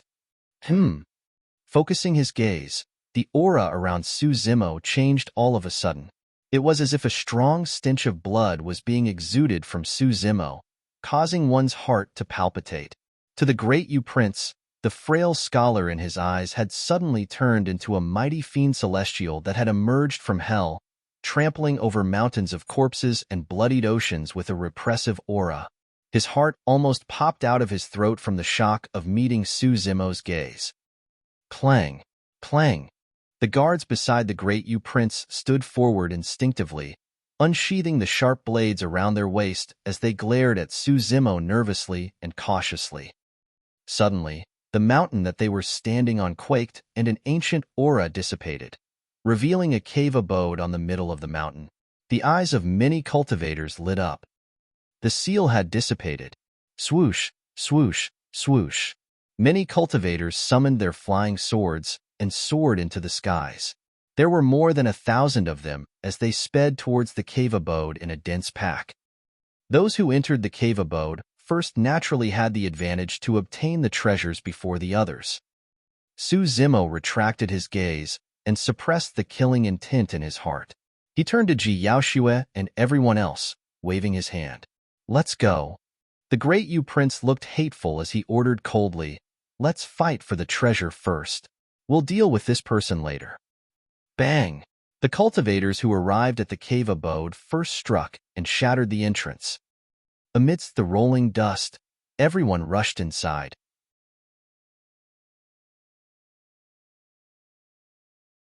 Chapter 352, Quasi-Connate Spirit Weapon. Chapter 352, Quasi-Connate Spirit Weapon. Inside the cave abode, An ancient aura gushed out, and the only things that could be seen were 5 dark tunnels leading deep into the unknown. The cultivators who entered the cave abode paused, looking hesitant. All 5 tunnels looked identical, and nobody knew which one would lead to a meridian unlocking elixir or other treasures at the end. They could only try their luck. However, if they chose the wrong tunnel, there was a high chance they would return with nothing. They only had one chance. Many cultivators hesitated for a moment before choosing a tunnel to rush inside. The great cultivators entered, marching neatly and disciplined. A single look could tell that they were iron-blooded warriors. Split into 5 teams and enter the different tunnels. Return here immediately if you find nothing. The great prince's voice rang. Understood. The great cultivators replied in unison. Ji Yaoxue and the others instinctively looked at Zimo. Unknowingly, he was long regarded as the commander of the expedition by everyone. The safest way would naturally be to split up like the great Dynasty. That way, the chances of them finding treasures would increase as well. However, there were only 11 of them. Once they separated, their strength would be divided, and they could be easily killed given the chaotic situation. A look of determination flashed through Zimo's eyes as he said in a deep voice, "We'll split up. I'll take the second tunnel from the left alone while the 10 of you choose another tunnel." Even if he was alone, Zimo was confident that he could escape unscathed. Among the 10 people of Ji Yaoxue's group, most of them were at 5 Meridian Foundation establishment and Ji Qingtian was at 6. Furthermore, Night Spirit would be with them, and they would be able to defend themselves if they met with danger. Xuantian closed her eyes and sensed her surroundings before saying suddenly, "Let's take the 4th tunnel from the right." Along the journey, Xuantian rarely spoke nor gave suggestions. Her sudden decision surprised everyone. Ji Yaoxue pondered for a while before nodding. "We'll listen to Xiaoning. She's the only elixir refinement master among us." She paused for a moment before turning to Zimo with a worried expression. "Be careful too, Zimo. Don't worry. I'll look for you guys as soon as possible." After saying that, he patted Night Spirit on the head and sped towards the 2nd tunnel in a flash. Ji Yaoxue and the others followed suit and rushed towards the 4th tunnel. In the blink of an eye, the hall of the cave abode was empty, leaving only a mess. Even though the cave abode had 5 tunnels, there were even more cultivators who had entered, and each tunnel had more than 200 cultivators in them. Condensing his ethereal wings, Zimo sped forward and overtook a group of cultivators before long. Bang! Boom! Bang! There was a loud crash ahead. Zimo looked over and saw that there was a stone chamber at the end of the tunnel. The cultivators who had arrived first were already working together to break the door. However, the stone door was extremely thick and shone with a metallic luster. Even after countless years, it did not corrode and was still indestructible. Against the impact of many spirit arts and weapons, the stone door shook endlessly and dust fell. However, it refused to go down. Splash! Bang! Boom! Boom! Suddenly, the sound of a tsunami wave mixed with rolling thunder could be heard above the heads of the cultivators, echoing in a terrifying manner. Right after, a figure flew past their head and crashed against the stone door heavily. Bang! There was a deafening noise. Under countless frightful gazes, that thick stone door was shattered by that figure and crumbled on the spot into a pile of rubble. Pissed, the cultivators gasped. Was that even a human? After smashing the stone door, Zimo entered the chamber without hesitation. It was a spirit weapon chamber. The stone chamber was extremely spacious, and there was a crack as thick as an arm on the ceiling. It crossed the entire room, and one could see the skies outside that was gradually darkening. There were many spirit weapons in the stone chamber. Most of them were flying swords, but there were also armors, shields, and other defensive spirit weapons. They were mostly scattered on aged stone racks. At a glance, there were hundreds of them. When the cultivators rushed in and caught sight of the spirit weapons, their eyes reddened slightly with greed. Snatch! Without any hesitation, the cultivators started fighting for the spirit weapons on the stone racks. 3 superior grade spirit weapons. Haha, this is a supreme grade flying sword. The heavens are on my side. Zimo was calm and unhurried. His eyes were clear and shone with a glint as he swept his gaze across the spirit weapons on the stone rack. To be fair, he did not have much of an interest towards spirit weapons. That was unless they were perfect grade or the legendary Connate spirit weapons. However, the chances of him coming across a Connate spirit weapon in a cave abode at the borders of the ancient battlefield was extremely slim. Zimo was merely looking around to see if there were any perfect spirit weapons. All of a sudden, his gaze landed on a gigantic dark bow. The bow was placed in a corner and looked extremely ordinary and inconspicuous. However, it was almost night outside and the moon was hanging high in the sky. The cool and gentle moonlight shone through the crack on the ceiling and spilled onto the gigantic dark bow. A ray of moonlight slid down the curve of the bow, revealing that there was no dust on it at all. Zimo's eyes lit up. Swash! With a swift motion, he sprinted towards the corner. Lifting the gigantic bow in the blink of an eye, he injected spirit energy into it. Bam! The bow quivered and let out a trembling sound that rattled one's heart. 5 beams of spirit light shone on the gigantic bow. 5 spirit patterns. It was a perfect spirit weapon. Zimo was elated. There were 3 small words etched inside the bow. Moon Concealment Bow. Right after, Zimo's heart stirred as he exclaimed softly. Behind the 3 words was a faint spirit pattern that emitted a soft glow. It was barely discernible against the 5 spirit patterns. This is a Connate spirit pattern. Zimo was shocked. He finally understood the crack on the ceiling of the stone chamber existed.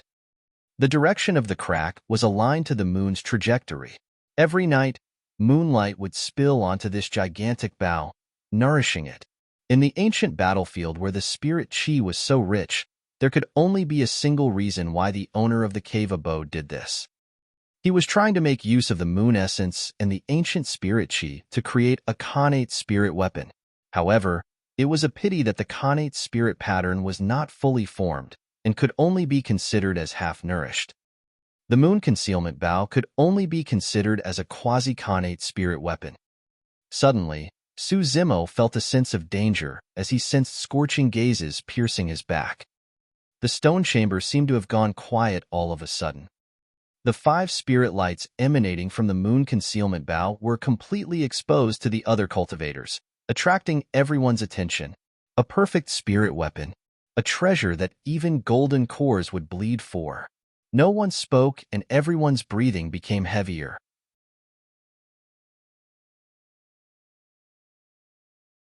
Chapter 353, Might of Moon Concealment. Chapter 353, Might of Moon Concealment. Kill. Finally, some of the cultivators could not hold back anymore and struck, conjuring hand seals and pointing towards Zimo. Swoosh! A fiery fireball flew over. Clang! Clang! The sound of swords clanging rang as countless spirit lights flashed. In the blink of an eye, the stone chamber was filled with sword chi that were all directed towards a single person, Zimo. The cultivators who struck came from different factions and sections. However, all of them had a tacit understanding at that moment. To them, even a 6 Meridian Foundation establishment cultivator would die without a doubt against such furious attacks. The fiery fireball shot by, and the air crackled from the heat. Bang! Suddenly, Zimo extended his palm and trails of lightning wrapped around his arm as he grabbed the incoming fireball. His palm was unharmed. Spirit arts of that level could not threaten Zimo at all. Perhaps, he might have been more concerned if they were cast by a 7 Meridian Foundation establishment cultivator. When the cultivators saw that, their pupils constricted. Right after, everyone's vision blurred. Zimo had already vanished from where he was. Bang! Bang! Bang! A bloody path appeared within the crowd as people were knocked away by a tremendous force, turning into blood mists. Some of them smashed against the stone walls, bleeding from head to toe with broken bones. Some of them were ruptured before they could even react and died on the spot. It was too fast. In the blink of an eye, Zimo had already charged into the crowd. Within a stone chamber as such, Zimo's melee combat strength was thoroughly maximized. A great cultivator on the left slashed over. Zimo sidestepped and threw out a punch, striking his enemy right in the chest. Snap! The person's chest sank in and a bone-crushing sound could be heard. Flying from the spot, the person's eyes dimmed and he died on the spot. Suddenly, Zimo retreated furiously. Focusing his strength on his back, he leaned backwards with an explosive force. A cultivator behind him was sent flying and exploded into a blood mist in midair. Zimo's footsteps changed continuously and he took another sidestep. Ramming his knees straight, he zigzagged forward and trampled a cultivator into two. Mountain Reliance, Sanguine Ape Fist Seal, and Divine Steed Dismemberment were all killing moves of the mystic classic of the 12 Demon Kings of the Great Wilderness. Anyone who was struck was bound to die. All of those moves were cultivated in life and death situations, nourished through the baptism of blood, and each of them exemplified the maximum prowess of their respective demon kings. Zimo tossed and turned in the crowd, and with every step he took, chaos ensued. He barged left and right with a torrential aura, and no one was a match for him at all. All of a sudden, Zimo's mind flashed with a warning within that extremely chaotic battlefield. A barely perceptible sound pierced towards the back of his head. Zimo would not have heard it if he had not cleared his ear orifices. Without thinking twice, he released ethereal wings and soared into the air while curling into a ball. Swoosh, swoosh, swoosh. A streak of blue light shot past Zimo's feet, giving off a pungent stench. It was a chain of needles as thick as a cow's hair. Oh, it's poisoned. Zimo narrowed his eyes. If it was any ordinary poison, Zimo would have nothing to fear. His spirit perception did not warn him at all, even when he was tainted with the blood of the Blood Centipede King. However, his spirit perception gave off a warning against this chain of bright blue poison needles. The poison was either so strong that even his bloodline could not endure it, or it had to be very famous. Before Zimo could finish that thought, the poison needles landed in the crowd and struck a few cultivators who did not manage to dodge in time. Their expressions changed and their foreheads turned black instantly. Before they could take a few steps, they turned black from head to toe and collapsed to the ground, dying from the poison. The entire process took less than 3 breaths. What a strong poison! Zimo swept his gaze across the crowd and could not help but frown when he could not find the perpetrator. Mystify. Suddenly, he extended his arm and a ball of lightning condensed in his palm. The ball exploded in front of everyone in a blinding manner. Thunder rumbled and echoed back and forth within that stone chamber, turning increasingly clear and deafening. The thunder art of the Void Thunder Manual could make use of the explosiveness of thunder to blind the 5 senses of a cultivator.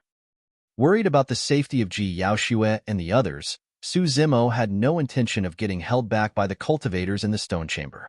Furthermore, there was even a cultivator that was like a viper hidden in the midst. With the help of Mystify, he charged out of the stone chamber in a flash and sped out the tunnel he came from. Chase! He has a perfect spirit weapon. We can't let him run just like that. Many cultivators adapted through Mystify and shouted together, riding on the flying swords as they chased through the tunnel. In the crowd, a skinny man that looked extremely ordinary glared at Zimo's back view. A cold light flashed through his eyes, and he followed the others in the pursuit. Within the tunnel, flying swords and spirit arts were shot out continuously. Zimo was extremely annoyed. Suddenly, he recalled the Quasi-Connate spirit weapon he had just obtained and retrieved the moon concealment bow from his storage bag. Arrow, load, and strung bow like a full moon. The entire action was done in one go, and the 5 spirit patterns on the moon concealment bow shone with a cold and gentle gleam, resembling a full moon. Sure. 3 arrows shot out in succession, but there was only a single sound streaking through the void. The cultivator at the front of the chase was a 6 Meridian Foundation establishment cultivator. When he saw Zimo load the arrow, he was already prepared and crushed a protection talisman instantly. Poof! There was a crisp sound. The moment the protection talisman was formed, it was pierced by an arrow. That person's head was pierced as well and exploded on the spot. A cultivator behind the person was totally unprepared and was struck by the arrow, which still had momentum, falling from midair. Confident of his heavy armor, a great cultivator did not reduce his speed while injecting spirit energy furiously, causing his armor to shine with 3 spirit lights. It was a superior-grade defensive spirit weapon. Poof! An arrow tore through the air and pierced the person's armor instantly. The person's heart-protecting mirror shattered, and a bloodied hole appeared in his chest where blood spurted out. Taking a few more steps forward, that person landed heavily on the ground with widened eyes, unable to die in peace. Zimo was secretly shocked at the sight. The Might of the Moon concealment bow was astonishing, and it could even destroy the defense of a superior-grade spirit weapon with ease. Its killing potential was even greater than Blood Quencher. There was no wonder why it was a Quasi-Connate spirit weapon. With 3 arrows, 5 cultivators, including a 6 Meridian Foundation establishment cultivator, were already killed.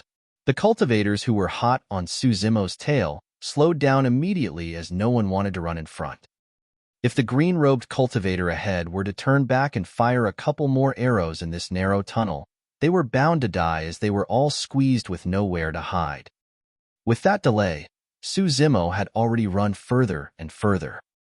Returning to the hall of the cave abode, Zimo looked around, but he did not find Xuantian and the others.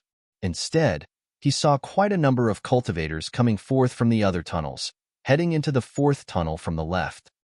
That was the tunnel that Xuantian and the others had chosen. I heard it's an elixir chamber at this side, and there's a Meridian unlocking elixir. Hurry, we'll miss it if we're too late. When he heard those comments, Zimo's heart skipped a beat. Roar! Suddenly, a terrifying roar echoed from the depths of that tunnel, chilling as though it was a god of war from hell. Night Spirit! Zimo narrowed his gaze. Without hesitation, he sprinted towards the 4th tunnel in a flash.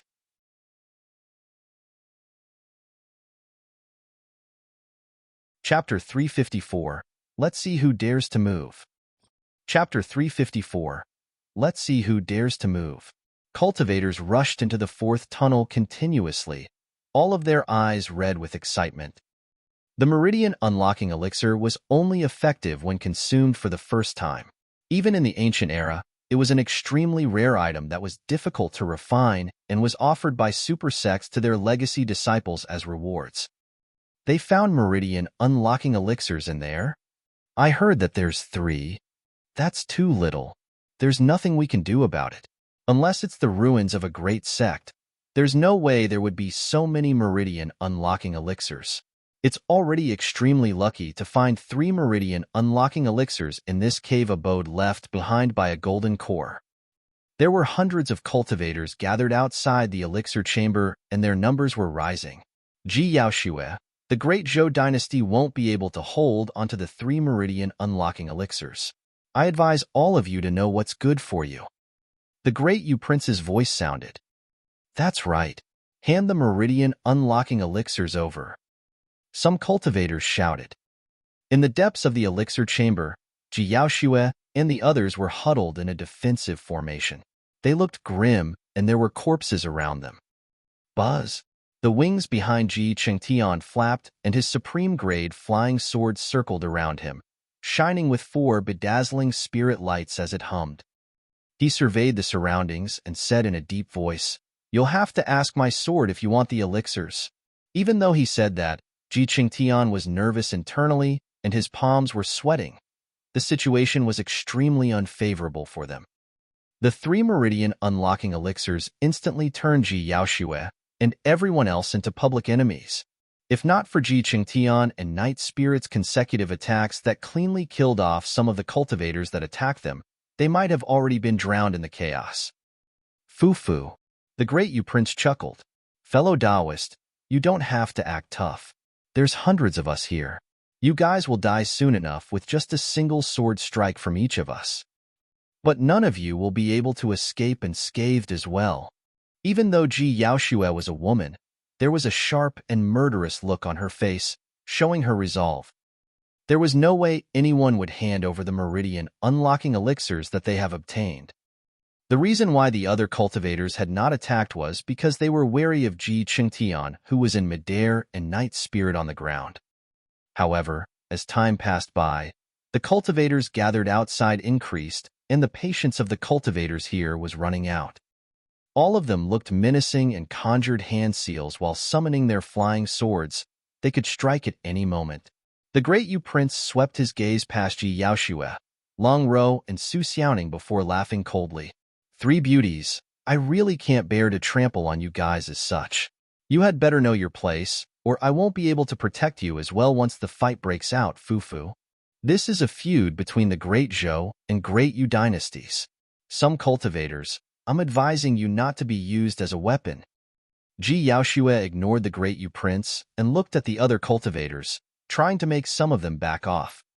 The Great Yu Prince snorted coldly with a vicious glint in his eyes before declaring loudly, Everyone, blood must be spilled if you want the elixirs.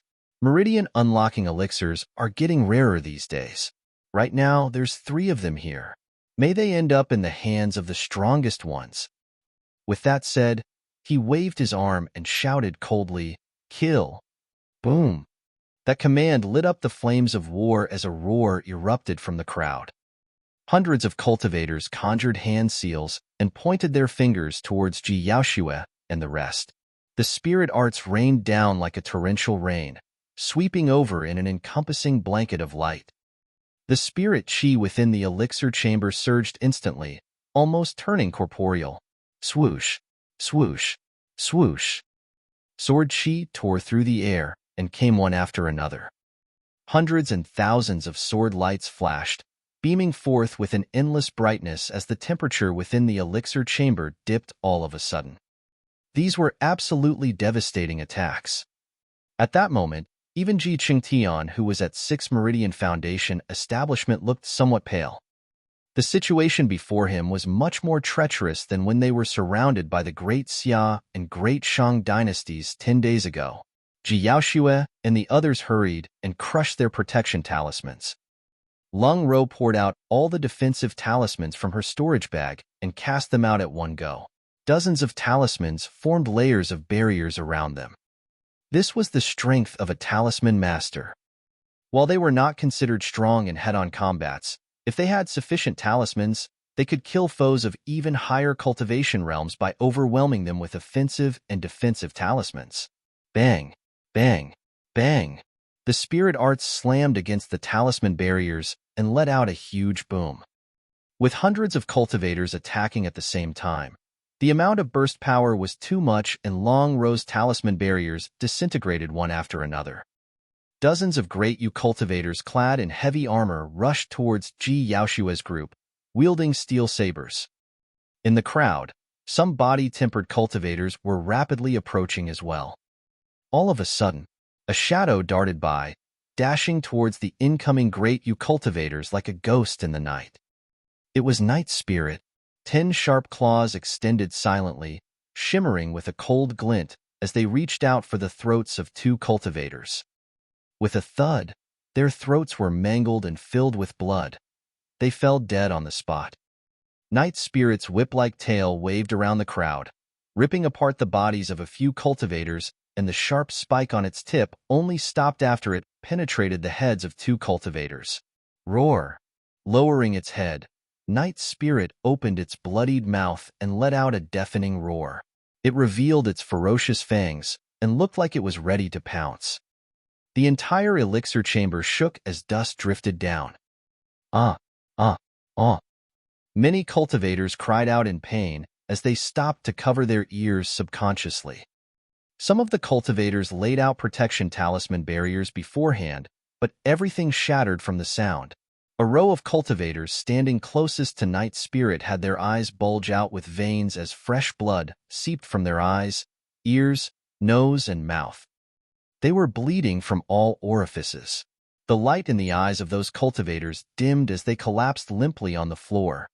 They were shocked to death by Night Spirit's voice. Many cultivators were shocked when they saw this.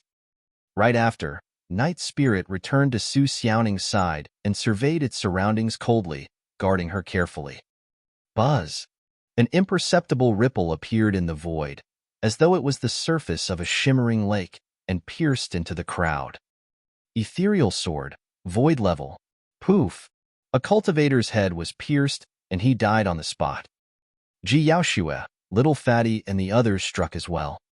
In the blink of an eye, the Great Yu Dynasty lost dozens of cultivators, and a look of hatred flashed through the prince's eyes. However, he gathered his spirits and yelled, "Everyone, hold steady. There's only 10 of them. There's no need for us to fear that demon beast if we work together." In that exchange of blows, Long Row's dozens of talisman barriers were already disintegrated. Although Ji Yaoxue and the rest were fine, and they managed to get some counterkills with the help of Night Spirit, the number of opposing cultivators was increasing. As long as their enemies worked together, they were bound to be severely injured or dead. Against such intense attacks, even Night Spirit might not be able to protect Xuantian completely. "Kill them." The Great Yu Prince raised his hand and hollered. "Let's see who dares to move." Suddenly, a frosty voice sounded from behind the crowd. Immediately after, the sound of clothes fluttering through the air at an extremely fast speed arrived as a chilling aura that rattled one's heart accompanied it.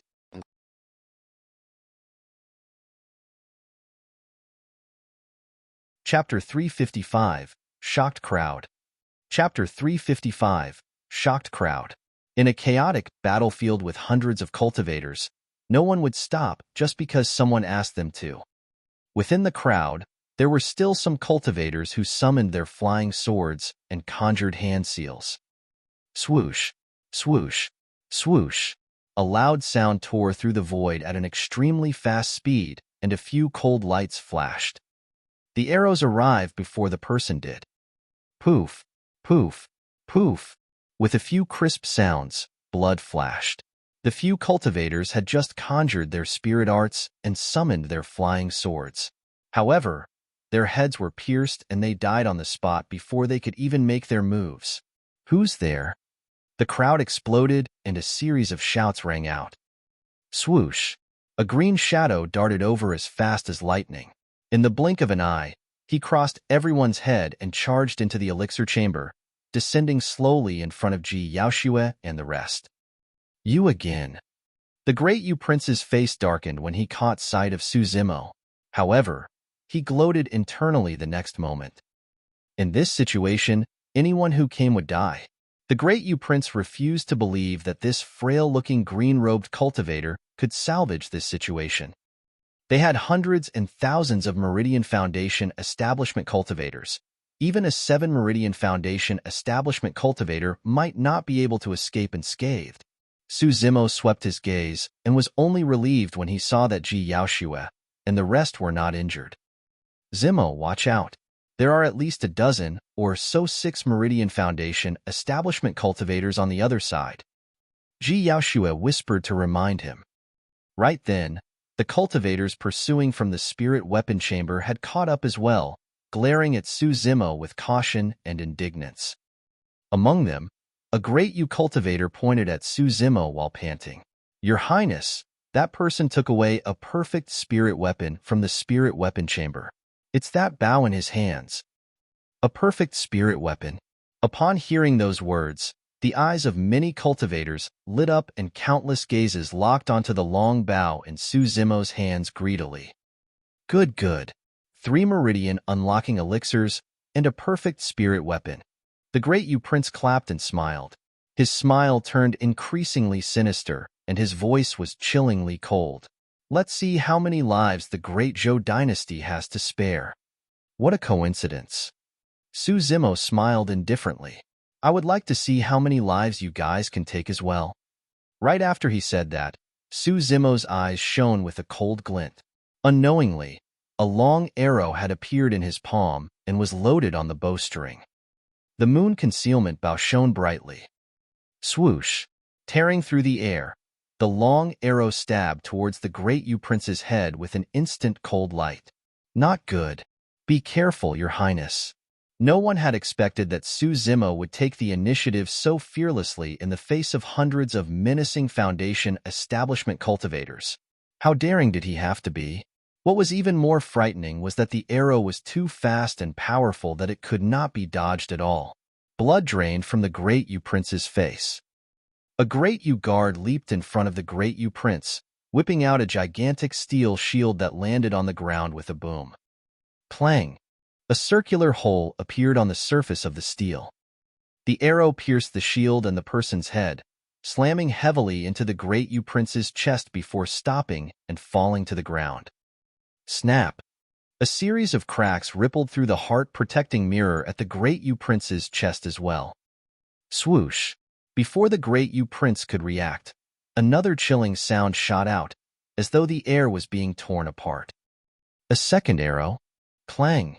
Two great guards were the first to react as they pulled out their sabers and defended against the arrow. Clang! Clang!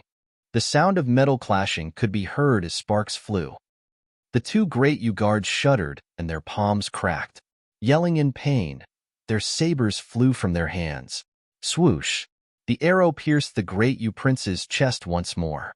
Even though most of its power was reduced because of the two guards, the heart-protecting mirror at his chest was still shattered. Swoosh! Once again, the sound of an arrow tearing through air reverberated without giving the great Prince a chance to breathe. While the two consecutive arrows did not manage to injure the great Prince, he was already scared out of his wits. At that moment, the great Prince had just summoned his flying sword and was about to soar into the air to escape. Suddenly, a cold light appeared before his eyes, growing larger by the moment. The great Prince sensed a hint of death. Right in front of everyone, he had just leaped up when the cold light pierced through his chest. It came out from his back and was embedded heavily on the stone wall nearby. Droplets of blood dripped from the quivering tip of the arrow. The eyes of the great Prince dimmed, and he was already dead by the time he fell to the ground. That arrow had not only pierced the great Prince's body, its powerful impact had even ruptured his organs and stole away every single bit of life in him. A 6 Meridian Foundation establishment cultivator was dead within 3 arrows. Bastard, how dare you! Another great cultivator spun around with reddened eyes, wanting to charge forward with all his might. However, Zimo said nothing and had already loaded another arrow. With a swoosh, the man fell to the ground as the arrow pierced his body, as well as 2 great cultivators behind him. Another 3 men were dead. Another great cultivator had just spoken. Raising his head, Zimo fired another arrow. That person was prepared and crushed a protection talisman instantly. Poof! The barrier formed by the protection talisman dispersed, and the person fell to the ground with a hole on his face. He was dead on the spot. In the blink of an eye, almost all the great cultivators were killed by a few arrows from Zimo. Standing at the front, Zimo wielded the moon concealment bow with his left hand and scanned his surroundings. His gaze burned furiously as he commented indifferently, "I'll take the life of anyone who moves." Pissed. All the cultivators gasped, and their gazes flickered as their impression of Zimo changed slowly. Everyone thought that the green-robed cultivator seemed extremely frail and weak. However, he was merely standing among the crowd with a gigantic bow right now, and yet hundreds of Foundation establishment cultivators did not dare to move recklessly at all. "I'll take the life of anyone who moves." His tone was calm, but it was unquestionable. The cultivators understood that if they attacked at the same time, the green-robed cultivator wouldn't be able to kill everyone no matter how accurate his arrows were and how strong he was. That man would definitely die. However, everyone also realized that the green-robed cultivator possessed the strength to kill each and every one of them. Even 6 Meridian Foundation establishment cultivators might not be able to escape unscathed. No one dared to make the first move. Hundreds of Foundation establishment cultivators were shocked, and none of them dared move against a single man and his bow. Right then, a cultivator yelled, that person has another perfect spirit weapon in his possession. It's a blood-colored saber. That's right. We saw it with our own eyes. Someone else replied. 2 perfect spirit weapons. The crowd was in an uproar. Zimo turned his gaze to those who spoke and understood instantly. They were cultivators of the Great Shang and Great Xia dynasties. 10 days ago, the 2 dynasties were defeated. These were the cultivators who had managed to escape, and they were here as well, separated and hidden among the crowd. Fellow Taoists, there's a few hundred of us here. How strong can that bow in his hands be? That's right. We don't have to be frightened by him. I heard that he's the #1 weapon refinement master of Great Zhou, and there are many supreme-grade spirit weapons in his storage bag. If we kill him, everything will belong to us. Upon hearing those words, the cultivators who were initially hesitant and wanted to retreat were once again filled with murderous intent. The crowd turned restless.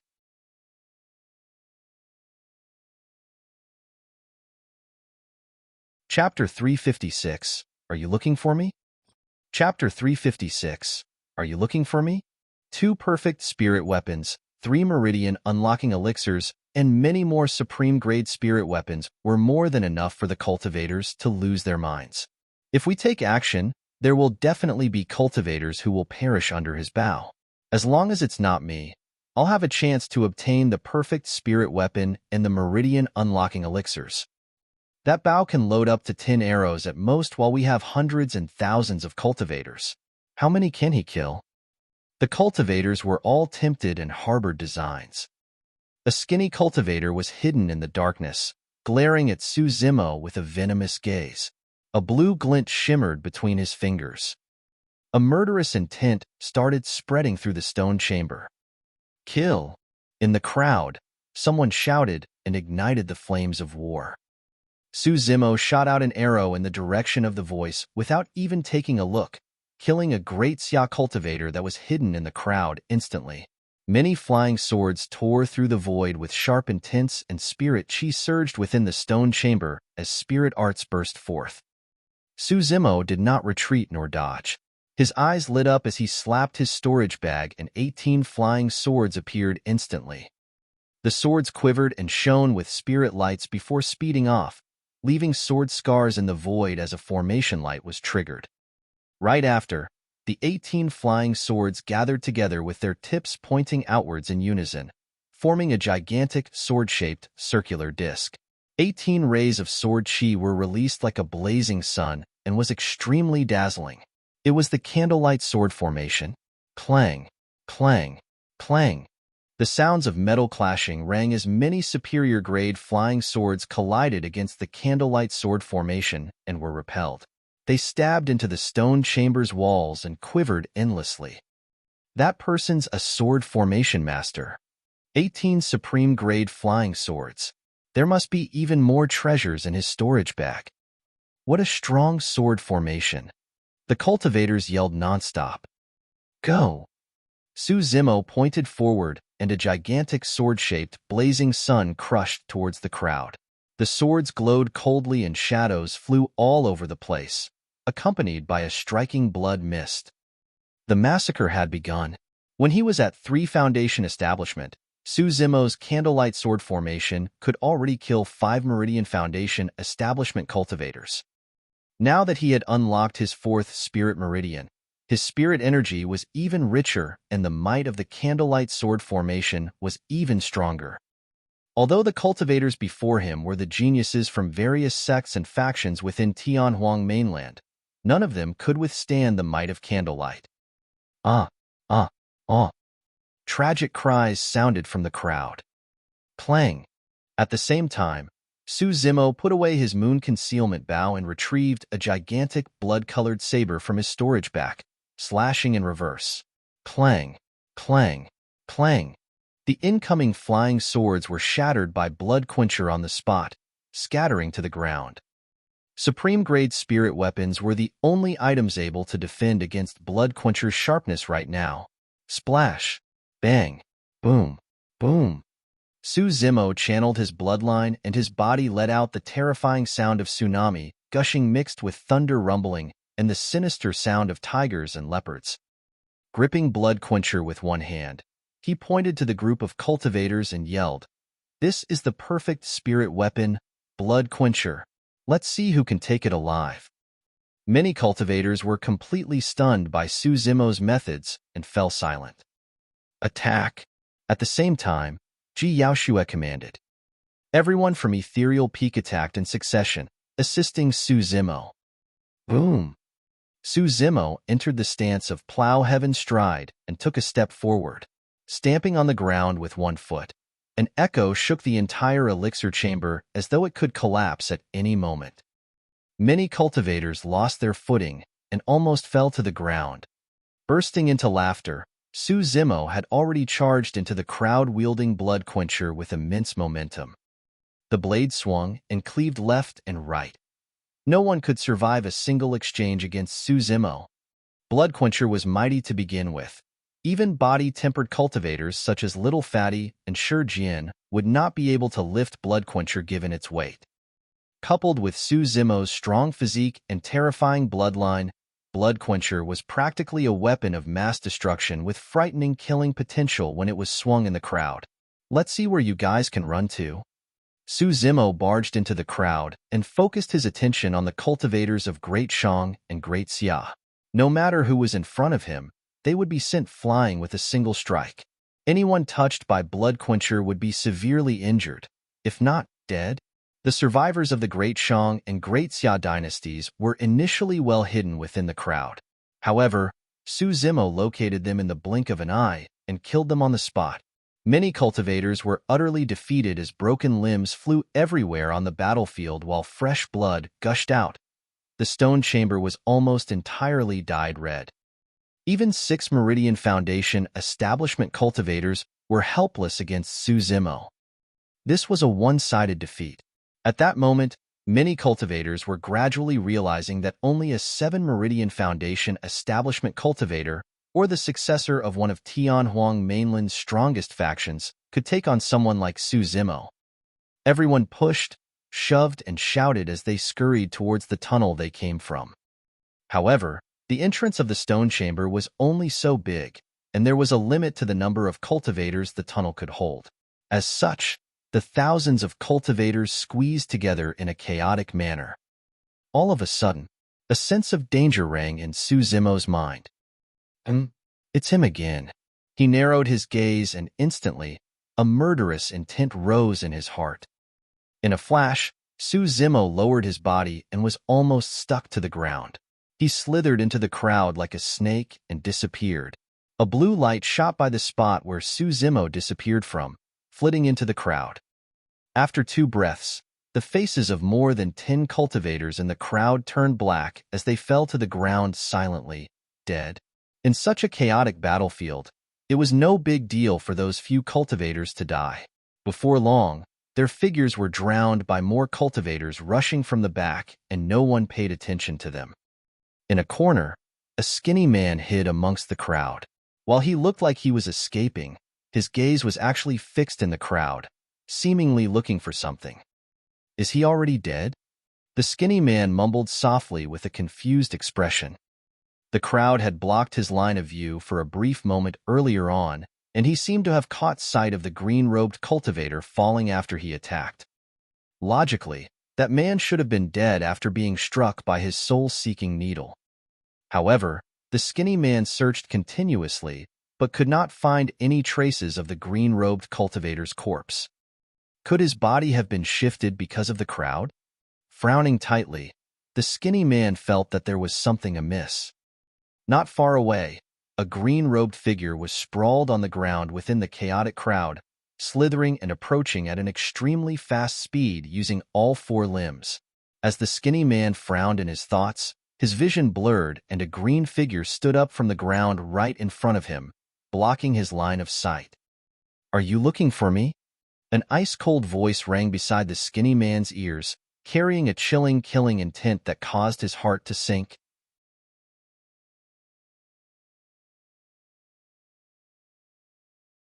Chapter 357, Poison Sect. Chapter 357, Poison Sect. A look of panic flickered through the skinny man's eyes. However, he returned to normal in an instant, and spirit energy surged furiously within him as he raised his palm, revealing 6 spirit meridians that shone beneath his robes. A blood-red powder was thrown out, spreading instantly with a refreshing fragrance. Zimo felt his head spin and his heart skipped a beat. He activated his bloodline, which churned rapidly inside him, and the spinning sensation disappeared immediately. At the same time, a warning flashed in his mind. Squatting down, he curled into a ball right away. The moment Zimo squatted down, a cold light flashed above his head. He saw everything clearly. It was a long, pitch-black steel needle that was hidden within the blood-red powder and was completely undetectable. In reality, the blood-red powder was extremely toxic by itself, and most cultivators would not have been able to survive it. No matter how strong and terrifying their physiques and bloodlines were, their heads would spin and they would lose their consciousness soon after breathing it in. During that period of time, the steel needle that was hidden in the powder would be more than enough to pierce the head of the other party. That was the skinny man's killing move. In fact, he had already predicted that the blood-red powder would not have been able to hurt Zimo. However, he did not expect Zimo to snap out of it so quickly and squat down the moment he was sober to evade the killing move. That single exchange of blows was already filled with peril within. Right after squatting down, Zimo moved in, and killing intent shone in his eyes. He was in a pseudo-knelt stance with his arms propped up, as though he was making a fruit offering. The moment he evaded the skinny man's killing move, Zimo executed a killing move of his own. The skinny man's expression was unchanged as he leaped backwards while sending his heel forth to kick against Zimo's hands. Zimo frowned internally. Usually, he would definitely be fearless if his opponent chose to meet him head-on. Given his physique, he had absolute confidence of smashing the skinny man's feet with a single punch.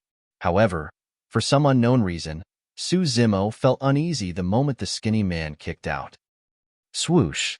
Ethereal wings spread out behind Zimo, and he soared into the air before the move was completely unleashed.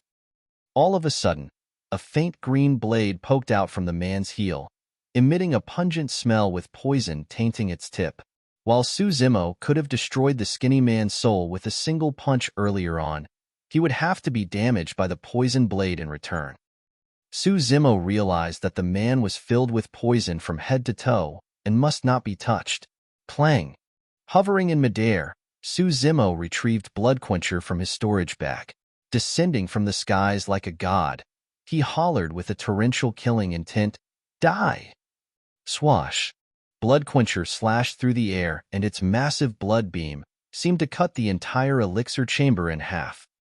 The skinny man was shocked as his vision was shrouded by the blood beam, and he could barely see anything else. Slapping on his storage bag, the skinny man hurriedly retrieved a steel shield and injected spirit energy into it, causing it to expand above his head. Boom!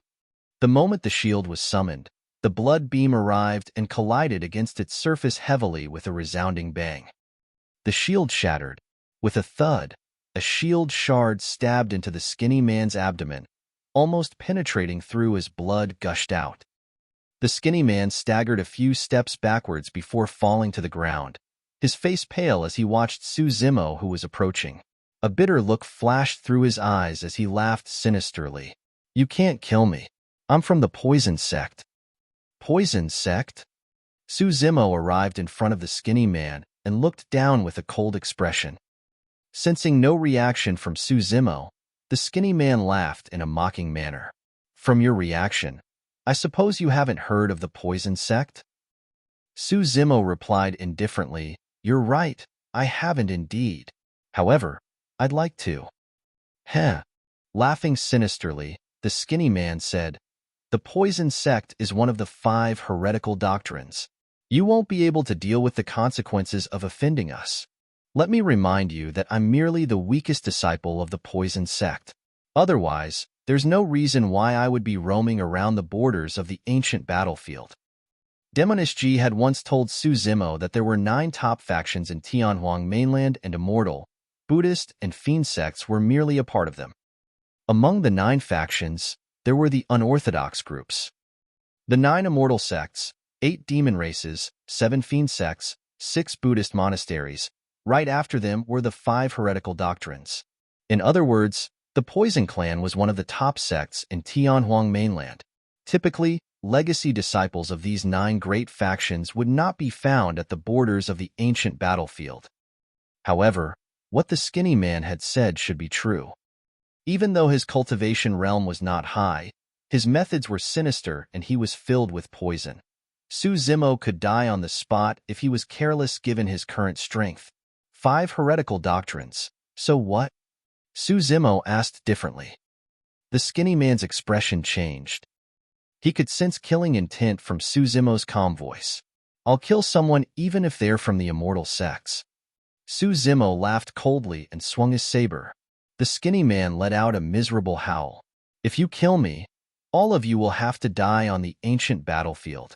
The moment he said that, the skinny man's head was lopped into the air with blood gushing out. In that short while, the elixir chamber was left with nothing but corpses on the ground and the pathetic back views of all the other cultivators who had escaped. Although Ji Yaoxue and the rest had expended a lot of energy for another intense battle, they could not conceal the excitement in their eyes. The rewards of this battle were too great. Notwithstanding the hundreds of storage bags, they had even retained the 3 meridian unlocking elixirs.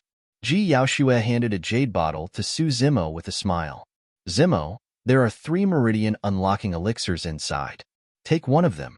Since Xiaoning was the one who discovered their existence initially, it's only right that she gets one. As for the last one, we'll give it to fellow Taoist Ji Chengtian. I'm sure no one has any objections towards the distribution. Zimo received the jade bottle and opened it to take a look. A bitter herbal fragrance wafted out, causing the spirit energy in his meridians to rumble. The 3 meridian unlocking elixirs were not of high grades, 1 inferior and 2 middle grades. Pushing the jade bottle back, Zimo said, "Put it away first. We'll talk about this later. First, let's tidy up our gains and leave this place." "All right." Ji Yaoxue nodded. Before long, everyone tidied everything and left the elixir chamber with Zimo, returning to the hall of the cave abode. Zimo looked at the 5 tunnels and pondered. If those 2 tunnels led to the spirit weapon and elixir chambers, the other 3 should lead to spirit arts, talismans, and secret array formation manuals. That's right, that should be the case. Ji Chengtian nodded in agreement. Ji Yaoxue frowned slightly. If that's the case, the other treasures should have been swept cleanly with so many cultivators rushing in at the start. There should be nothing left. Let's take a look. Zimo said and led the way. As he had expected, the other 3 tunnels led to spirit art, talisman, and array formation chambers. The spirit art and talisman chambers were swiped cleanly by the many cultivators. However, it was very likely that the formation chamber was still intact. After all, there was an ancient formation set up at its entrance that had no signs of being dispelled.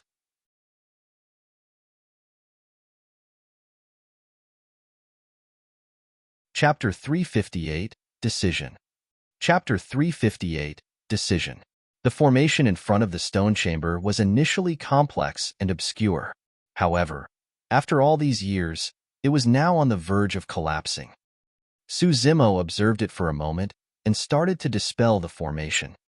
By dawn, the ancient formation was finally dispelled as everyone cheered and followed Zimo inside.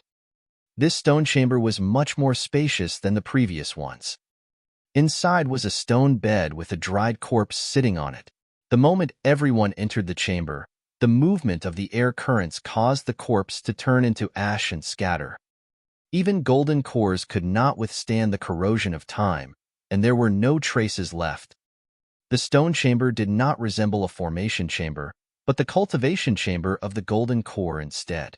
There were a few racks on both sides of the stone bed with many ancient manuals, jade and secret scrolls, as well as jade bottles with elixirs in them. Zimo casually went forward and flipped through them. There were all sorts of items in the chamber, including talisman and elixir recipes, as well as secret formation manuals. Meridian Unlocking Elixir. Suddenly, Su Xiaoning's voice sounded with delight and excitement. Everyone turned over and saw her clutching a jade bottle tightly, her voice somewhat emotional. There's more Meridian Unlocking Elixirs inside. Ah, how many are there? Little Fatty and the rest asked hurriedly. Pausing for a moment, Su Xiaoning said slowly, 13. Haha, that's great. Si Yutong could not help but burst into laughter. If there were only 3 Meridian Unlocking Elixirs, he would not have been in line for one of them. Now that there were 13, he would get one no matter what. Junhao remained calm and lowered his head slightly with a cold glint in his eyes. Su Xiaoning continued, furthermore, the Meridian Unlocking Elixirs in this jade bottle are of higher grades. 5 of them are superior grade and the rest are all middle grade. The other cultivators exchanged glances and smiled. This was a pleasant surprise. Including the 3 Meridian Unlocking Elixirs previously, they had a total of 16 and would have excess even after distributing to everyone. This meant that everyone could choose to cultivate in seclusion without taking the risk to look for treasures outside and just wait to return to the Great Zhou Dynasty a year later. In the ancient battlefield, the longer one spent outside, the easier it would be for them to meet with danger. They did not merely have to defend against the threat of birds, beasts, and ancient living beings, but also other sects and factions. Yet, all of those were gone for them right now. Su Zimo smiled faintly, seemingly distracted. Ji Yaoshue frowned slightly in deep thought when she saw Su Zimo smile. The timing for one to consume a Meridian Unlocking Elixir was rather particular. Typically, most cultivators would make use of the rich spirit chi of the ancient battlefield to cultivate and only consume the Meridian Unlocking Elixir after they unlocked their 6th spirit meridian, so as to attempt for the 7th. In their group, Ji Chengtian was the only 6th Meridian Foundation establishment cultivator right now. However, Ji Chengtian held onto the Meridian Unlocking Elixir in his hands and contemplated for a long time. Instead of using it, he put it away. Su Zimo nodded in silent agreement when he saw that. It was clear that Ji Chengtian wanted to attempt to unlock the 7th spirit meridian with his own strength and leave the Meridian Unlocking Elixir to try and attempt for the 8th meridian. Naturally, there was no way Su Zimo was going to consume it as well. In part, it was because his cultivation realm was too low. It would be a waste of such a treasure if he were to consume it at 4 Meridian Foundation establishment. At the same time, it was because the grade of the Meridian Unlocking Elixir was too low. Ever since he started cultivating, Su Zimo had rarely consumed elixirs, and they were all at perfect grade. Before entering the ancient battlefield, Su Zimo had already made up his mind that not only would he have to look for a Meridian Unlocking Elixir, he had to look for one at perfect grade. The reason why Foundation Establishment had its name was because it was the process of stabilizing the root of one's cultivation path. The finer the Foundation Establishment, the slimmer the chances of one encountering issues in the future of their cultivation. Su Zimo was an immortality and demonic cultivator to begin with, and his path was fraught with difficulties. He was not going to allow any blemishes to appear on it. The group had not slept for an entire day. Coupled with the fact that they had just experienced another intense battle, they were finally feeling the fatigue now that things had calmed down.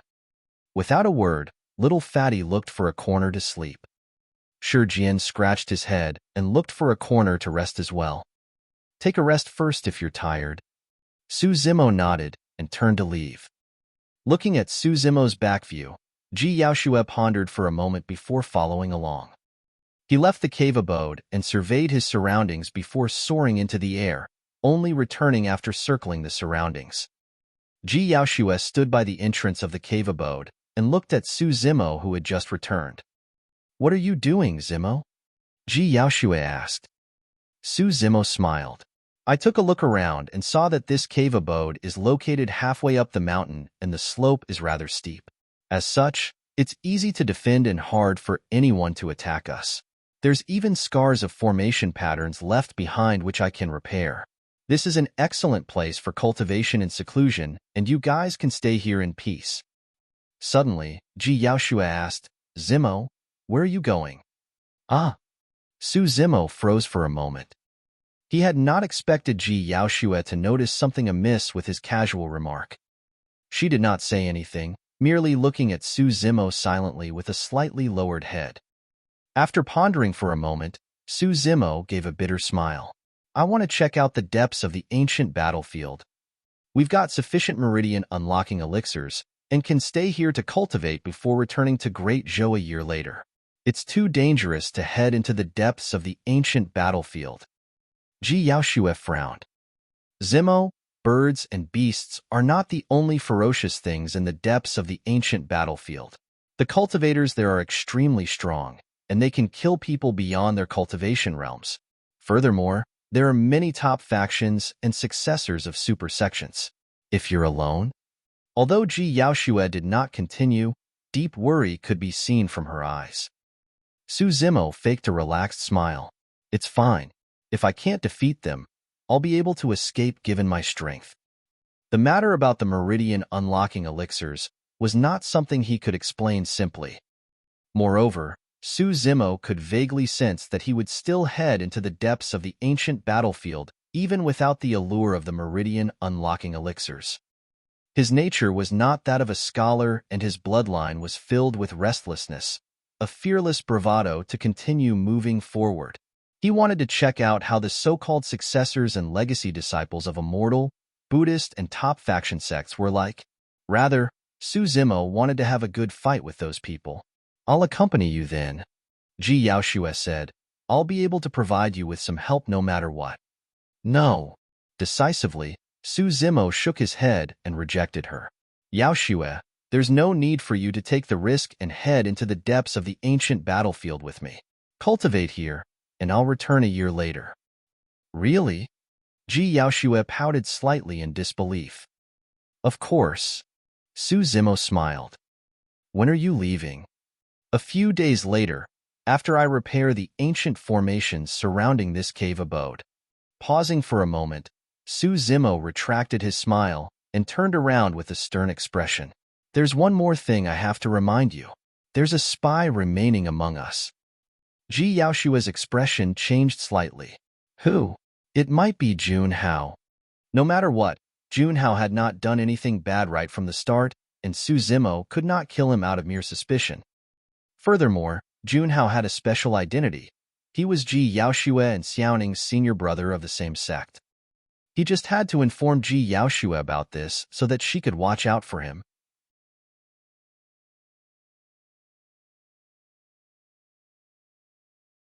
Chapter 359, Xuantian City.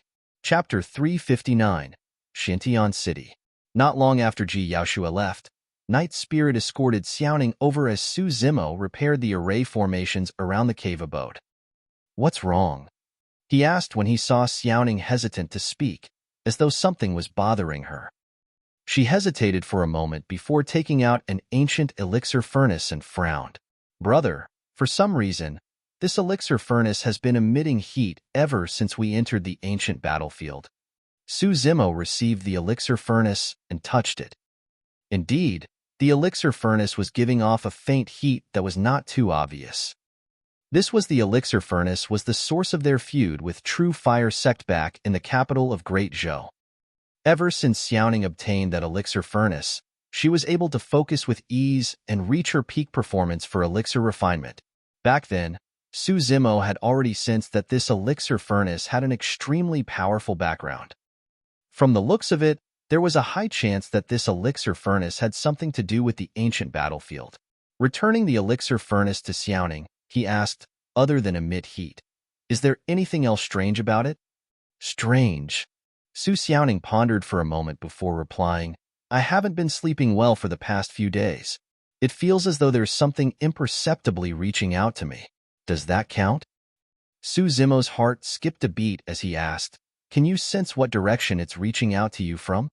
That way. Xiaoning pointed to the south with a firm tone. Nodding in reply, Zimo formed a plan. Since he was already planning on checking out the depths of the ancient battlefield, he might as well head along the direction that Xiaoning pointed out to see if he could uncover the secret behind the ancient elixir furnace. For the next 10 odd days, Zimo stayed in the last stone chamber alone for a couple of days after repairing the array formations outside before summoning everyone to the hall of the cave abode. I plan to leave this place and check out the depths of the ancient battlefield. Zimo made a casual glance at Junhao after saying that. The latter's emotions could not be read. Ji Yaoxue and Su Xiaoning knew about this matter beforehand and naturally did not have much of a reaction. However, the others had varying reactions. Si Yutong was the first to leap out and object. I'm definitely not going. Before entering the ancient battlefield, many seniors have advised me countless times not to enter the depths of the ancient battlefield. I'm not going to join your death wish. Mr. Mo, we have the terrain advantage here and the protection of the formations. Now that we've already obtained the meridian unlocking elixirs, we can just cultivate here in seclusion. There's no need for us to take the risk of exploring deep into the ancient battlefield. A great Zhou guard frowned and shook his head as well. Brother Zimo is strong, and he's able to protect himself even in the depths of the ancient battlefield. Junhao stood up and sighed regrettably. However, it's a pity that my strength is limited, so I can't join you. Zimo looked at Junhao silently with a fake smile before turning to the other cultivators. Ji Chengtian said in a deep voice, Zimo, I'll join you. Bro, me too. Little Fatty stood out hurriedly. Lung Ro nodded to Zimo as well. Shrugging, Shijian said with a silly smile, I'll join you guys too. Another great Zhou guard frowned with a stern expression. Everyone, you have to think this through properly. It is much more dangerous in the depths of the ancient battlefield than the borders. Every step will be filled with danger, and you'll most likely die. The cultivators there are at least at 6 Meridian Foundation establishment. Another person added, That's right. If you encounter a successor of one of the top factions, they can kill you guys single-handedly. For the past thousands of years, there has never been a cultivator who had entered the depths of the ancient battlefield and returned alive. Zimo cupped his fists. Thank you for your reminders, fellow Taoists, but I have already decided. In truth, everyone from Ethereal Peak knew that it was more dangerous deeper into the ancient battlefield. However, danger and opportunity was correlated. Furthermore, there was something more important for Ji Chengtian and the others. Before entering the ancient battlefield, the 2 peak masters, Lu Hui and Xian Yi, had already hinted to them that they should search for alternative tunnels to leave the Great Zhou Dynasty in the Tianhuang North region. Before long, Ji Chengtian, Lung Ro, Little Fatty, Xiaoning, Shijian, and Night Spirit arrived behind Zimo. The team of 11 people were now left with Ji Yaoxue and 2 great Zhou guards along with Junhao and Si Yutong. I've already repaired the array formations outside, and there are sufficient stone chambers.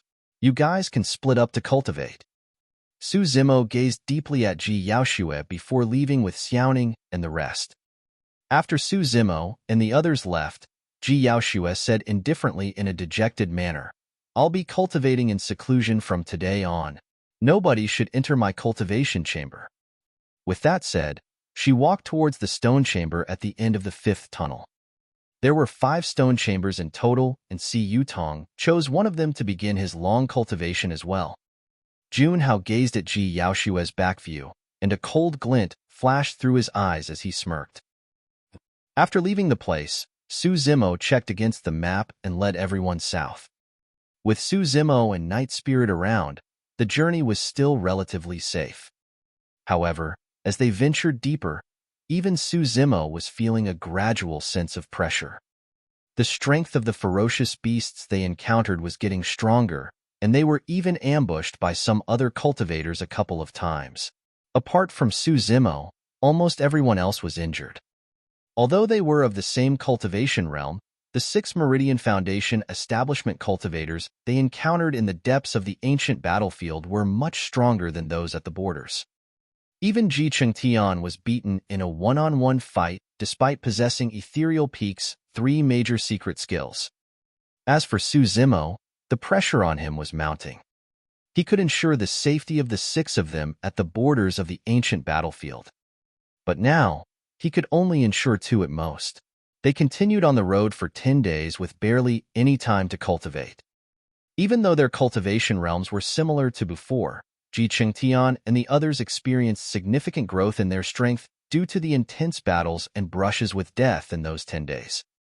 That was a transformation that cultivation in seclusion could never achieve.